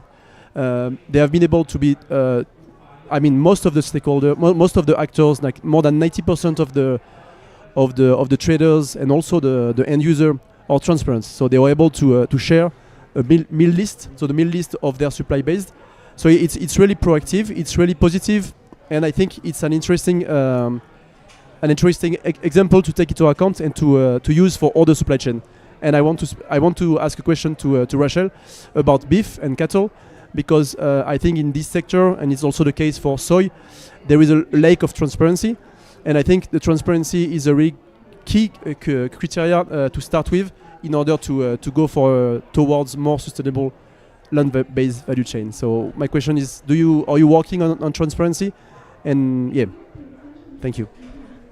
So yes, we are working on it, but it's it's a work in progress, because that's a particularly tricky one. It's different than wool or actually any of the other commodities, because what we're looking to buy is the leather, and the leather is a byproduct.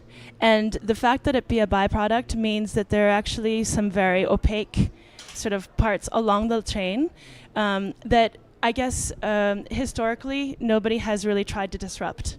And so while we have traceability down to, let's say, the slaughterhouse, oftentimes we can't get any farther. We actually have a few projects in place currently to see how we can get around that. And it's a very complicated human question, because it's about who has what value for what, who has what like adjustment variable as they're working on their own figures. And so we're finding that these actors are very loath to share any kind of information.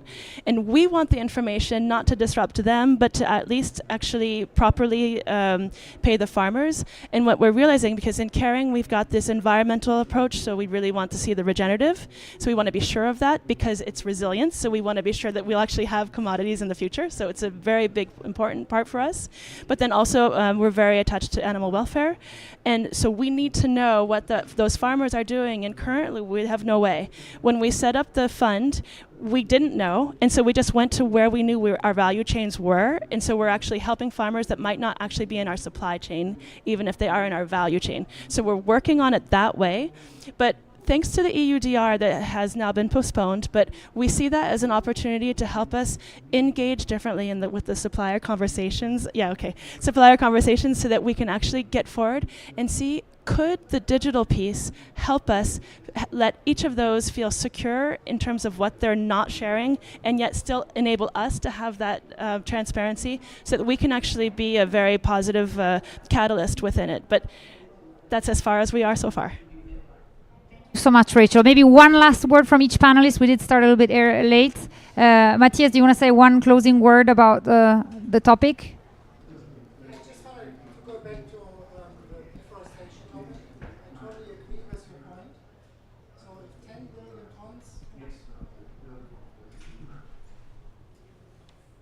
Just wanted to go back to the topic of deforestation you made.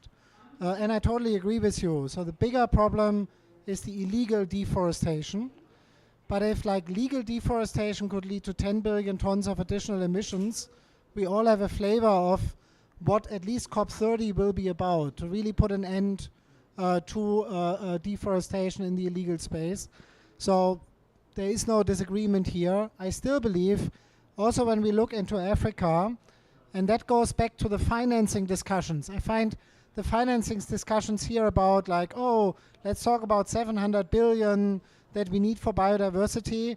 I find them a bit too clean, a bit too antiseptic, because what it's really about is how can we make sure that we reward these communities for keeping the forests alive, rather than kind of giving them the opportunity to make money on dead wood. That's the conversation we are having, and that's a crucial one we need to resolve at this COP, but also on the climate side, given again it's both the same topic. And look at how I've timed the applause. Can exactly. Thank you, Matthias. Ida, do you want to say a few last words? No, I think you said it. You said it beautifully before. Huh? You said we need to increase finance. Very good. Thank you. Thank you so much for coming, and sorry for some of the disruptions.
for WBCSD and CEBEDIS that together are trying to put together an agenda for the private sector, both global and national, for the Brazilian presidency on COP30. This morning we had a meeting with Minister Marina Silva, and we are building an agenda on three main topics. The first one will be the future of carbon markets, the second one, the future of energy, and the third one, an idea that brings us today, which is the future of bioeconomy, and how we'll give flesh and blood to the bioeconomy and to the regenerative agriculture.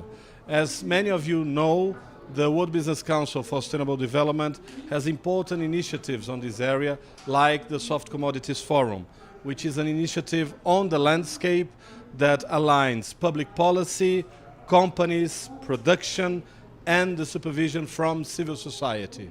So we have today with us great speakers who are connected to those policies, to those initiatives, and we will be hearing from civil society, from governance on these arrangements, and from government on what regeneration really means and how this has been put in place.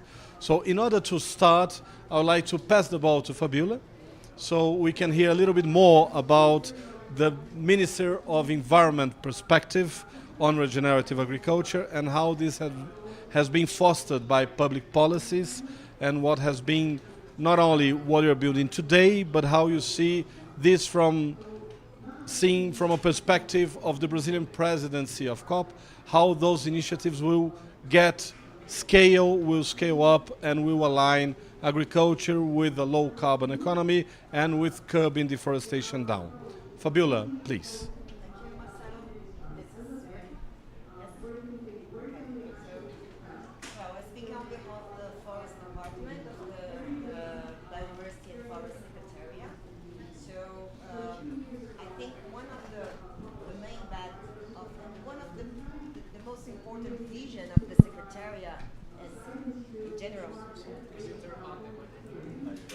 Som. Agora sim. Go again. I'm sorry for doing. No problem. Thank you. Can you hear now?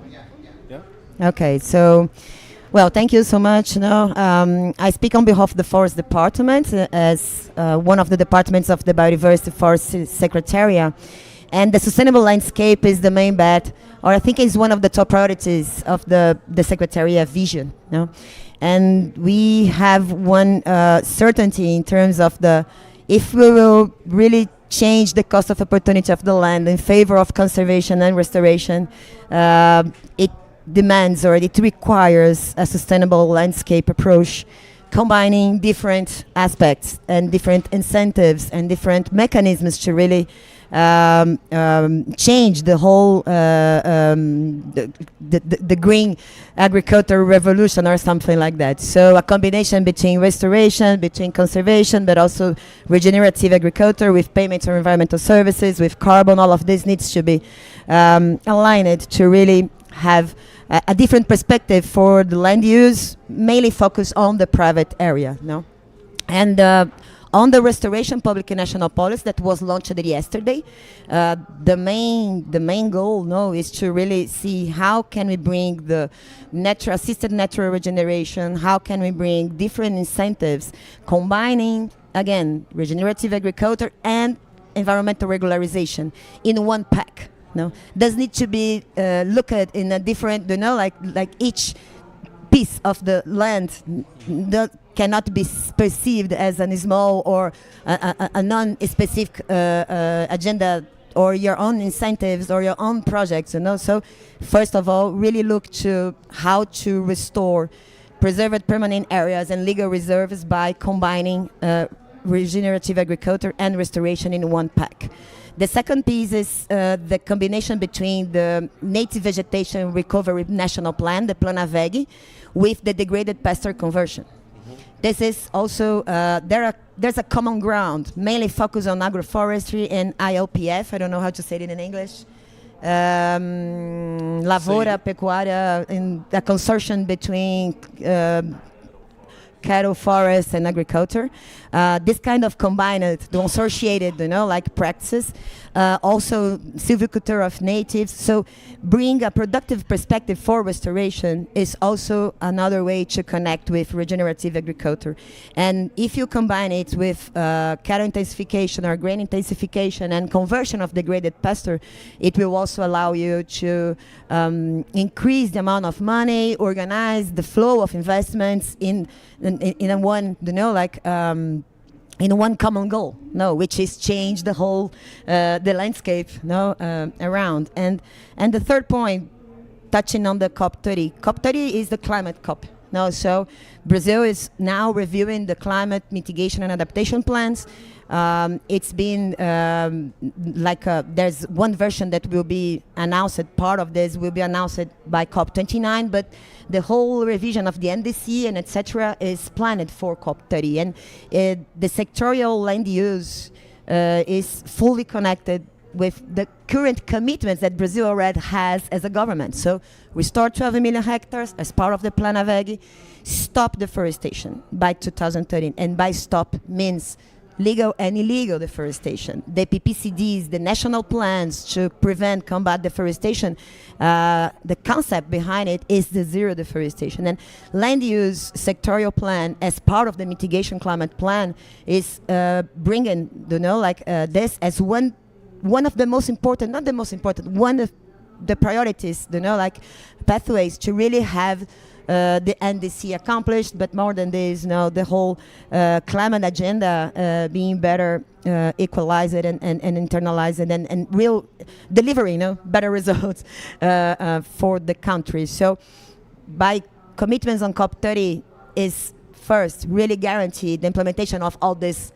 legislations that I'm talking. And these plans are, again, fully connected with other laws and bring the agri and the forest in an intelligent way to really have more intelligence and understand how agriculture and forest can co-live and really bring development, economical, social, and environmental development for the country.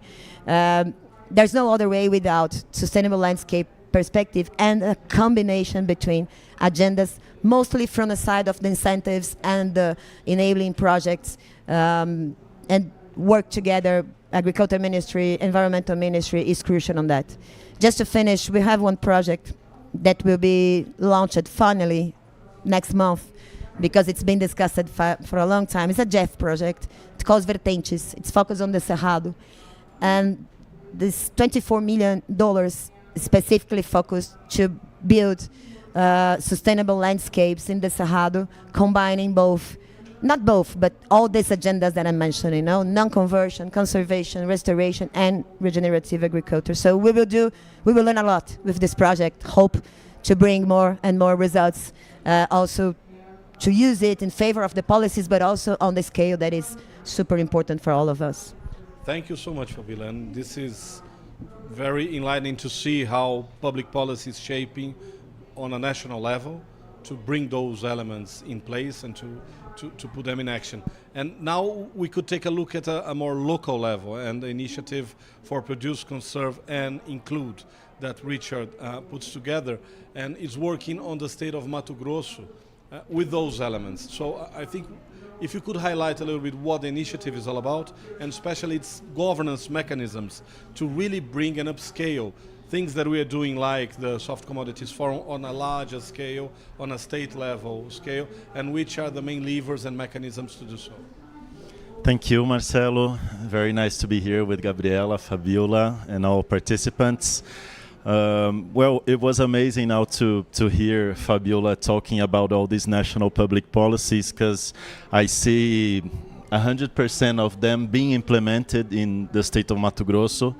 And of course that it's not easy to implement such public policies. We have many challenges there, but we have a good governance structure in the subnational level, which is combining these international commitments with national policies and subnational implementation. And of course that beyond subnational implementation in a state like Mato Grosso or Pará or other states in the Amazon, they are huge. They are the size of Germany and France together, for example, in Mato Grosso. So we are starting some pilots in a landscape perspective, also together with the World Business Council for Sustainable Development, the Soft Commodities Forum, the Consumer Goods Forum. And what we are trying to do is to connect these investments in one big program, in one objective, with the PCI, with IPAN, with other partners in Mato Grosso, and also creating governance structures in the local level, in the municipal level. And it's a big challenge because sometimes the interests that we see in the municipal level are not the same from the international level.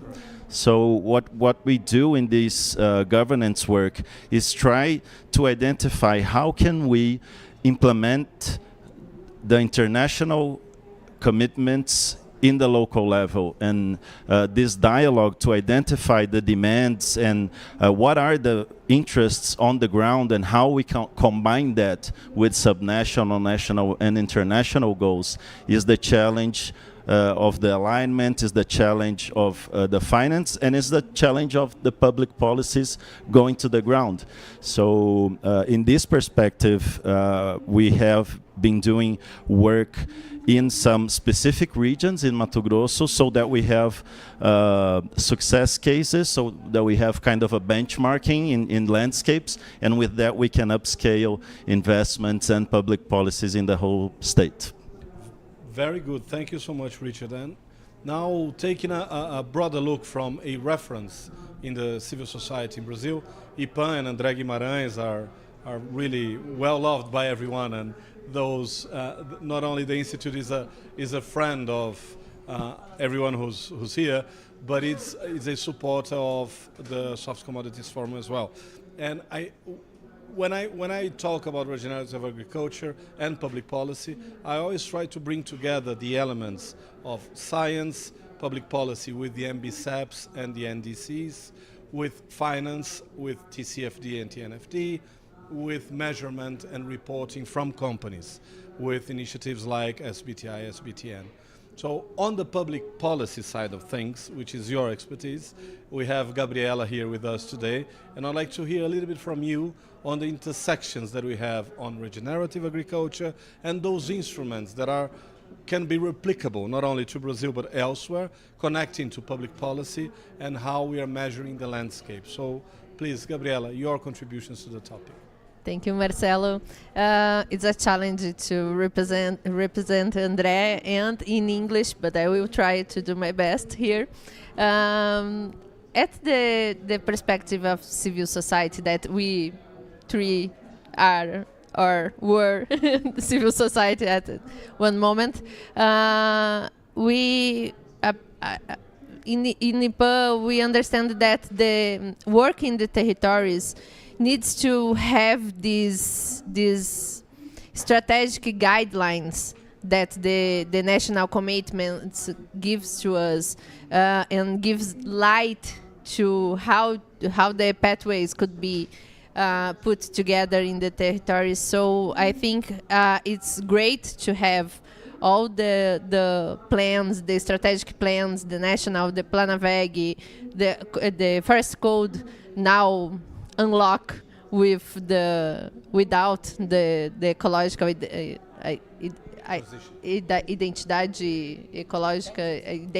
ecological identity, and now we have the opportunity to unlock the first code and see in a broader perspective to his implementation.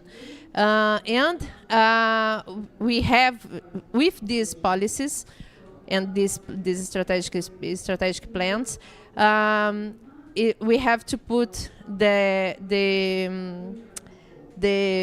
enabling conditions to have this implementation. So environmental regulatory regularization, land tenure regularization, we need to have the efforts of arrangements public policies arrangements to have these results in the territories.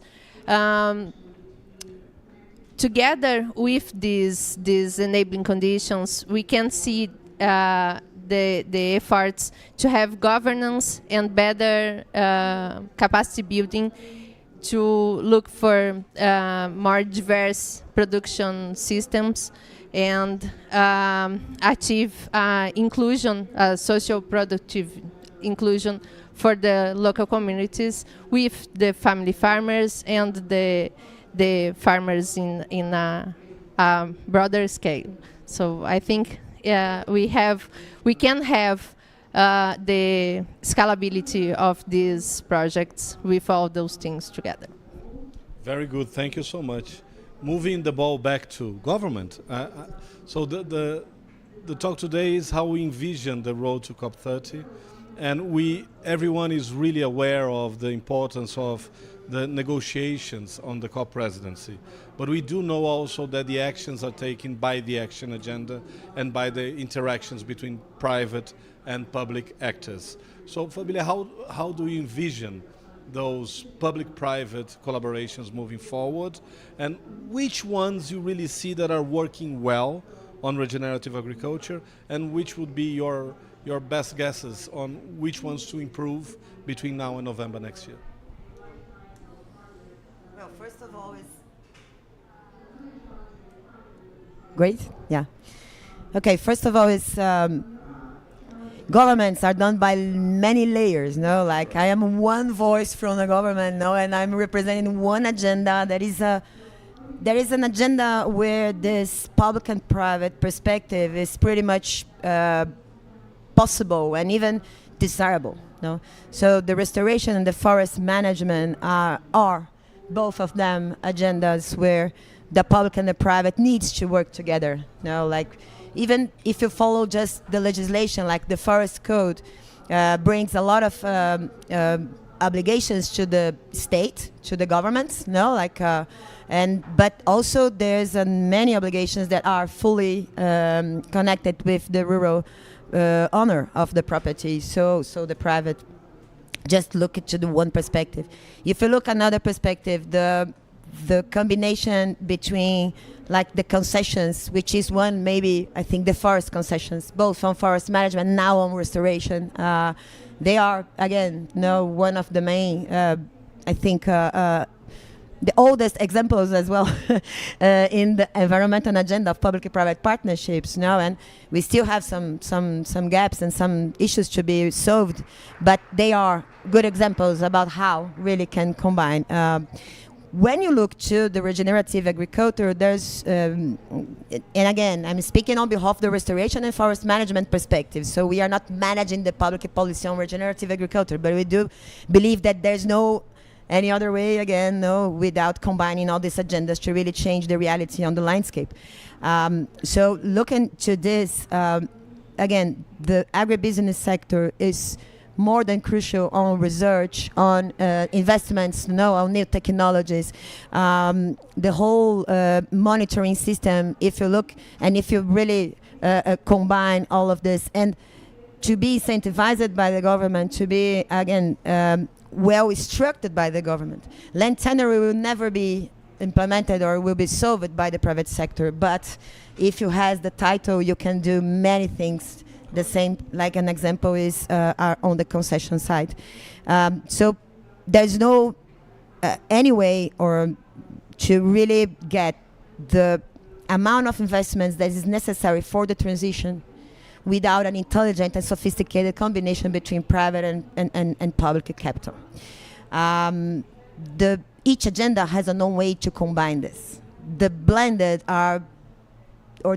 possibilities are so many, no?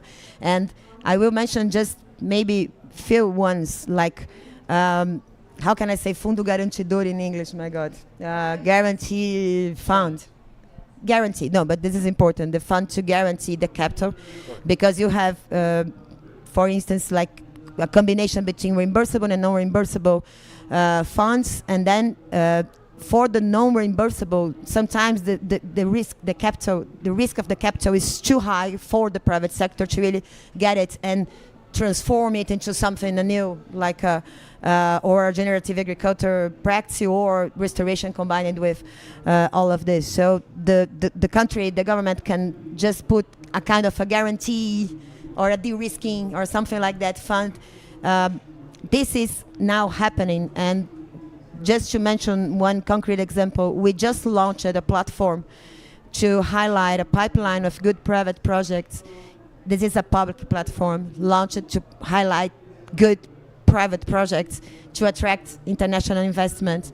And doing this and in the implementation of this process, the idea is that it will also allow us to map where the government needs to, be, or what are the pieces that are missing that the government can really put there to guarantee that the international private connected with the cooperation, international cooperation, but also public money will really get. And this platform is fully aligned with the implementation of the Brazilian public policy. So the 12 million hectares depends on this private projects implemented by international investment, but that some gaps that can be fitted by some public small interventions like this guarantee or the risking fund, just to mention one example. No way to get the 12 million without this, and many other different models that can be thinked by, again, in a landscape approach perspective. Each landscape has an own equation, or model in terms of blended finance or in terms of combination between public and private efforts to really get the better results as we could from that experience. So this is fully aligned with the finance strategy of the Plana VEG. And another important thing is that we are now living a moment in the government that, and this is important for us because it needs to be continued, and to be continued, the society needs to internalize it as part of your own agenda as well. It's not a governmental agenda; it's a country agenda, which is the sustainable taxonomy that is being built now, and it will also really provide a better framework for investors all around the world to separate, to understand which are sustainable, which are non-sustainable projects. And it also works for the rural credit, the subsidies for the public, for the public money. So again, not only public-private partnerships on concessions as one concrete territorial example, but also on this kind of building the infrastructure for public-private capital alignment, which is crucial, again, for all of this. Thank you so much. And you spoke a lot about the elements of finance supporting this transformation. And I would like to pass the ball to Richard, because what we have been discussing a lot also is the connection that we have directly between the new metrics that must be put in place and the new instruments that will help finance to make the transition on the right direction. And nowadays in Brazil we have different instruments. You have the current tax rate, the current interest rate around 10.75%. You have Plano Safra, so for agriculture around 8%. You have Plano Clima for those initiatives who are more aligned to climate initiatives. And we heard recently about the TFFF for conservation on 7%. Which new instruments you think are most innovative and will allow this reality to overcome the challenges of the landscape and be incentivized by positive finance? Yeah, good question, Marcelo. Thank you. Well, first of all, I think that there's a huge opportunity in Brazil, which is an agenda from the federal government that is very important in Mato Grosso, which is the challenge for the 40 million hectares of degraded pasture that we have in Brazil. So in these 40 million hectares of degraded pasture that we have in Brazil is really the opportunity for huge revolution in the production of soybeans, cattle with better pasture, agroforestry systems, and many other options of productive schemes that Fabiola already told us here. And to this be unlocked, we need finance. So Plano Safra, of course, is a huge and very important way of financing agriculture in Brazil, but not necessarily investing in really sustainable production in the country. So I think the challenge is to how do we make Plano Safra as important tool for sustainable production in Brazil. And I think that in terms of innovation, in Mato Grosso and other states of the legal Amazon, we have the jurisdictional RED Plus systems being structured now. And I think it's a very, not that innovative, but it's a very concrete way to reduce deforestation and to make the reduction of deforestation become an investment at scale in these states. With the funds of the jurisdictional RED systems, we can really upscale the investments with high risk productive arrangements that we don't have in place yet. We have some pilots, we have farms, we have some success initiatives, but we are very far away to see that in the scale that it must happen. In Mato Grosso, for example, if it was a country, it would be the third country in terms of soy production, just to give an example. So Brazil, United States, and in third place, Mato Grosso.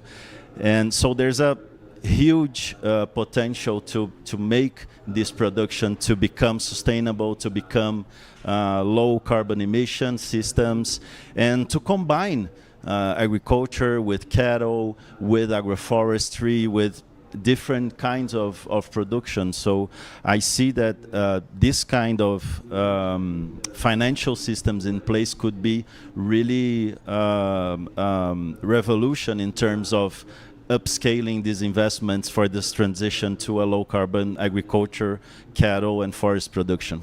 Very good. Thank you, Richard. Gabriela, civil society plays a major role as a third-party supervision on those arrangements, as someone who has an outside voice and a perspective of the impact of those measures and how finance really lands on the landscape.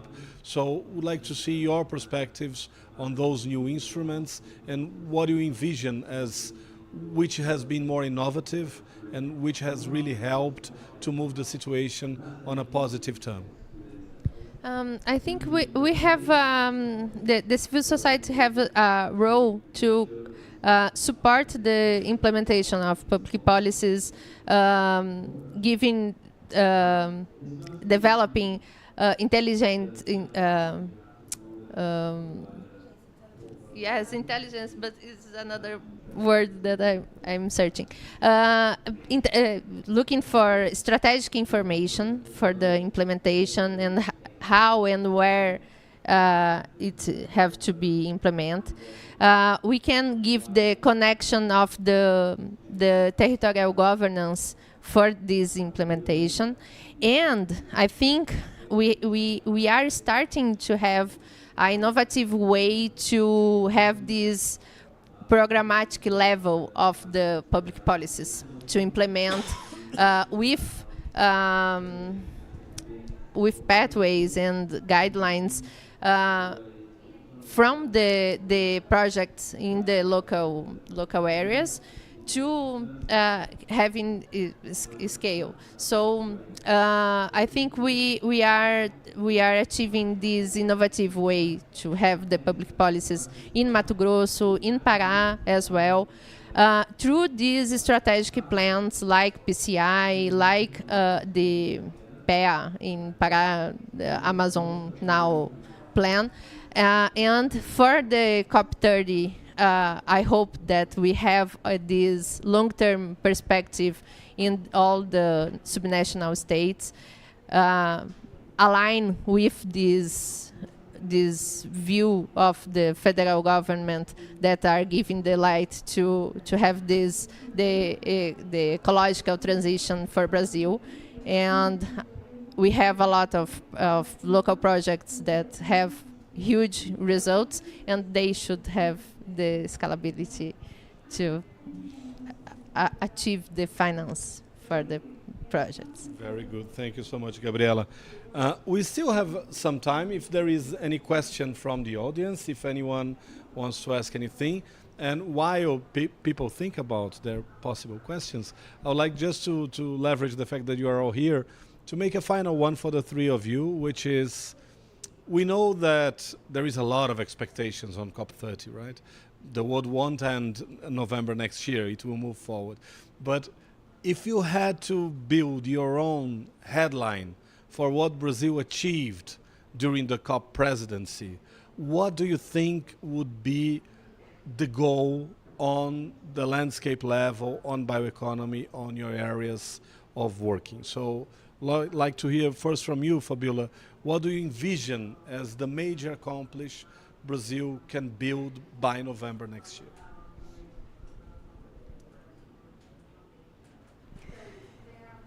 Not an easy answer, but I think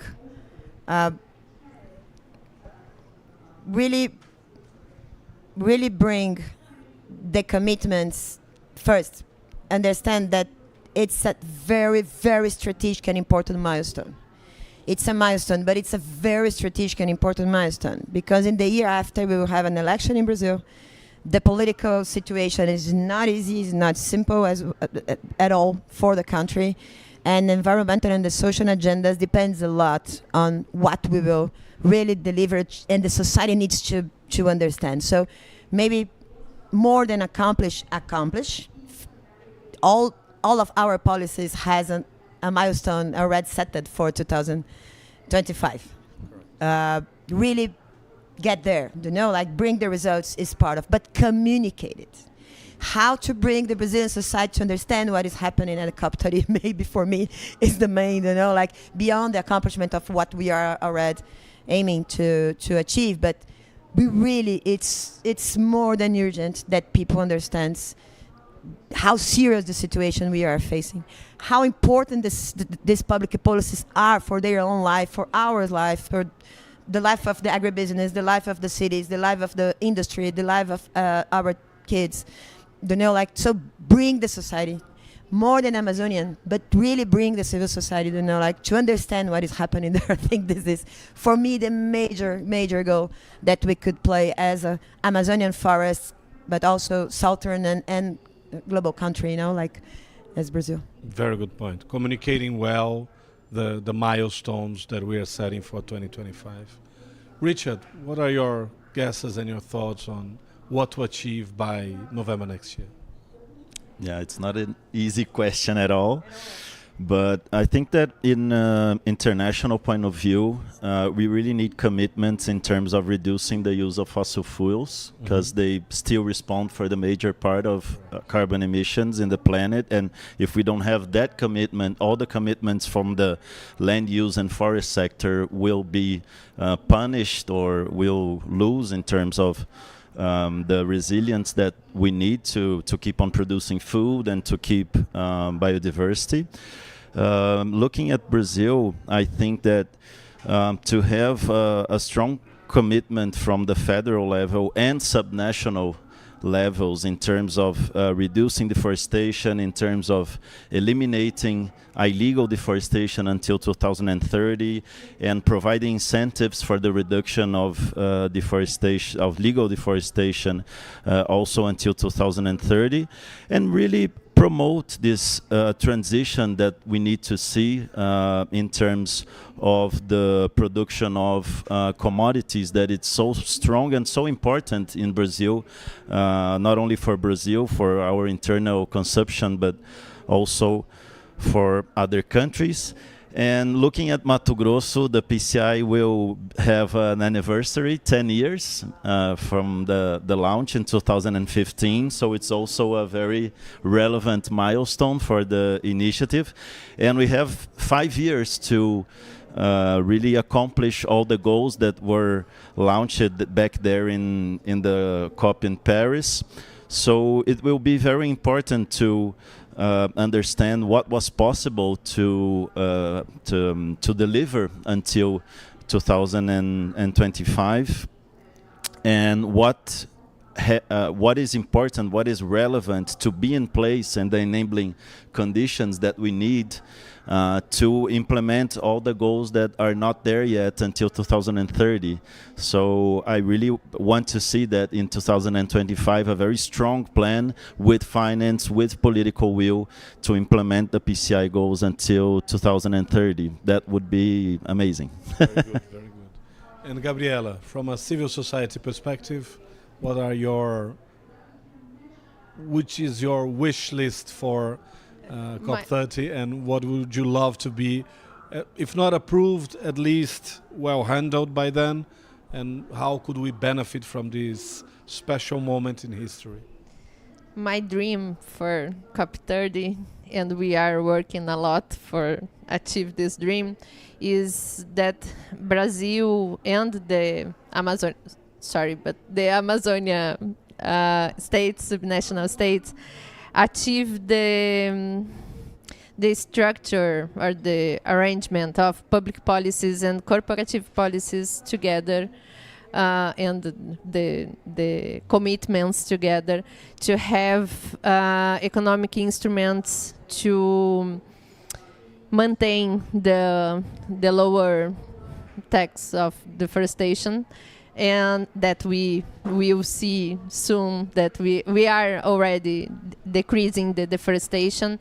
And my dream is to have these instruments, these economic instruments, to achieve the transition, the economic transition through the bioeconomy, using carbon market, using all the financial mechanisms to achieve this bioeconomy and this new local economic transition. Thank you very much. Any questions from the audience? No? I have maybe one. Yes, Stefania. I would love to know, because we unfortunately don't have a private sector actor in the room, but I would love to know if you have one message, where do you need actually the private sector to step up to support some of the work that you're driving? Very good question. Starting with government. Government, I get into I'm joking. You have to be used to it now. No, I have one very concrete. Together with the free deforestation commitments, really bring the restoration commitment. So, like, there's no, I will not buy any soy, any cattle from a producer who is not restoring their liability, because in Brazil we do have that liability to be regularized now, and being very modest and concrete, straight to the point. There's many others, but this is one that should help a lot to move forward the agenda and to move forward the implementation of the Forest Code, which is one of the most important legislations in the country, for all of us, not only for the agri, not only for the forest. And also, just adding, just adding something of what Gabi just said. This year we will maybe have, it's almost there, we will have the lower rates of deforestation since the beginning of it was mapped. 3,000 kilometers squares, quadrados, square meters, yeah. So 2012 was 4. It was the lowest one. So really, really keeping private sector, keep working on this, washing on this. But again, co-building, being co-responsible, not only asking, but acting together and asking more, asking no pesticides, asking regularization, asking more, not only for deforestation. Very good points. Richard, what are your perspectives on private sector collaboration for partnerships and for building a governance that puts together all those elements? That question is not that difficult. Yeah. That's the previous one. But I think that the most important thing I would say here is that private sector along the last couple of years, or maybe the last decades, have been supporting this kind of agenda in terms of reducing deforestation and or restoration agenda or any kind of environmental agendas. Investing in pilot projects, investing in NGOs, investing in some local initiatives, but not being part of the challenge, not engaging in the challenge together with government, with civil society. So I would really like to see private sector really engaging in the challenge together with other sectors. And just to add on that, in terms of finance, the private sector usually operates in an annual basis or at maximum in 2-year basis.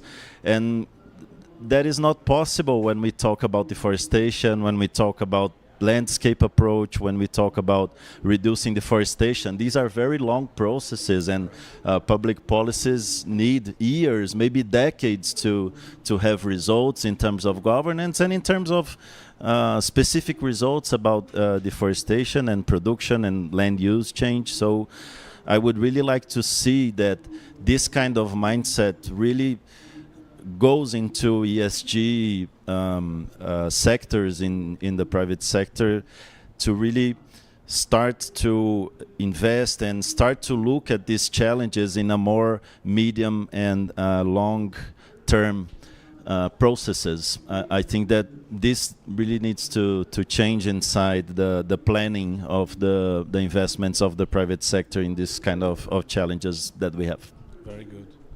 Gabriela, how private sector can help civil society?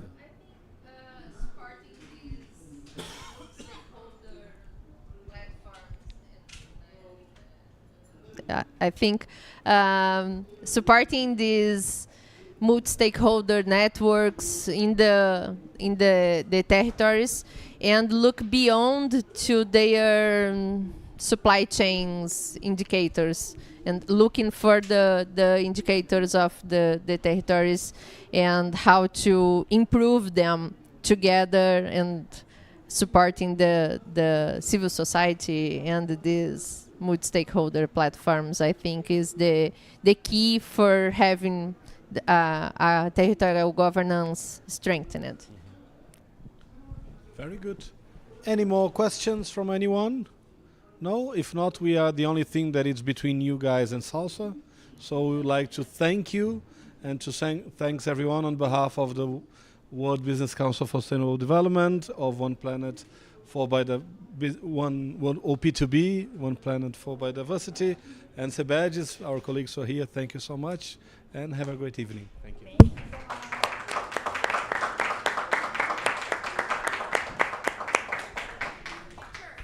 Picture, yes.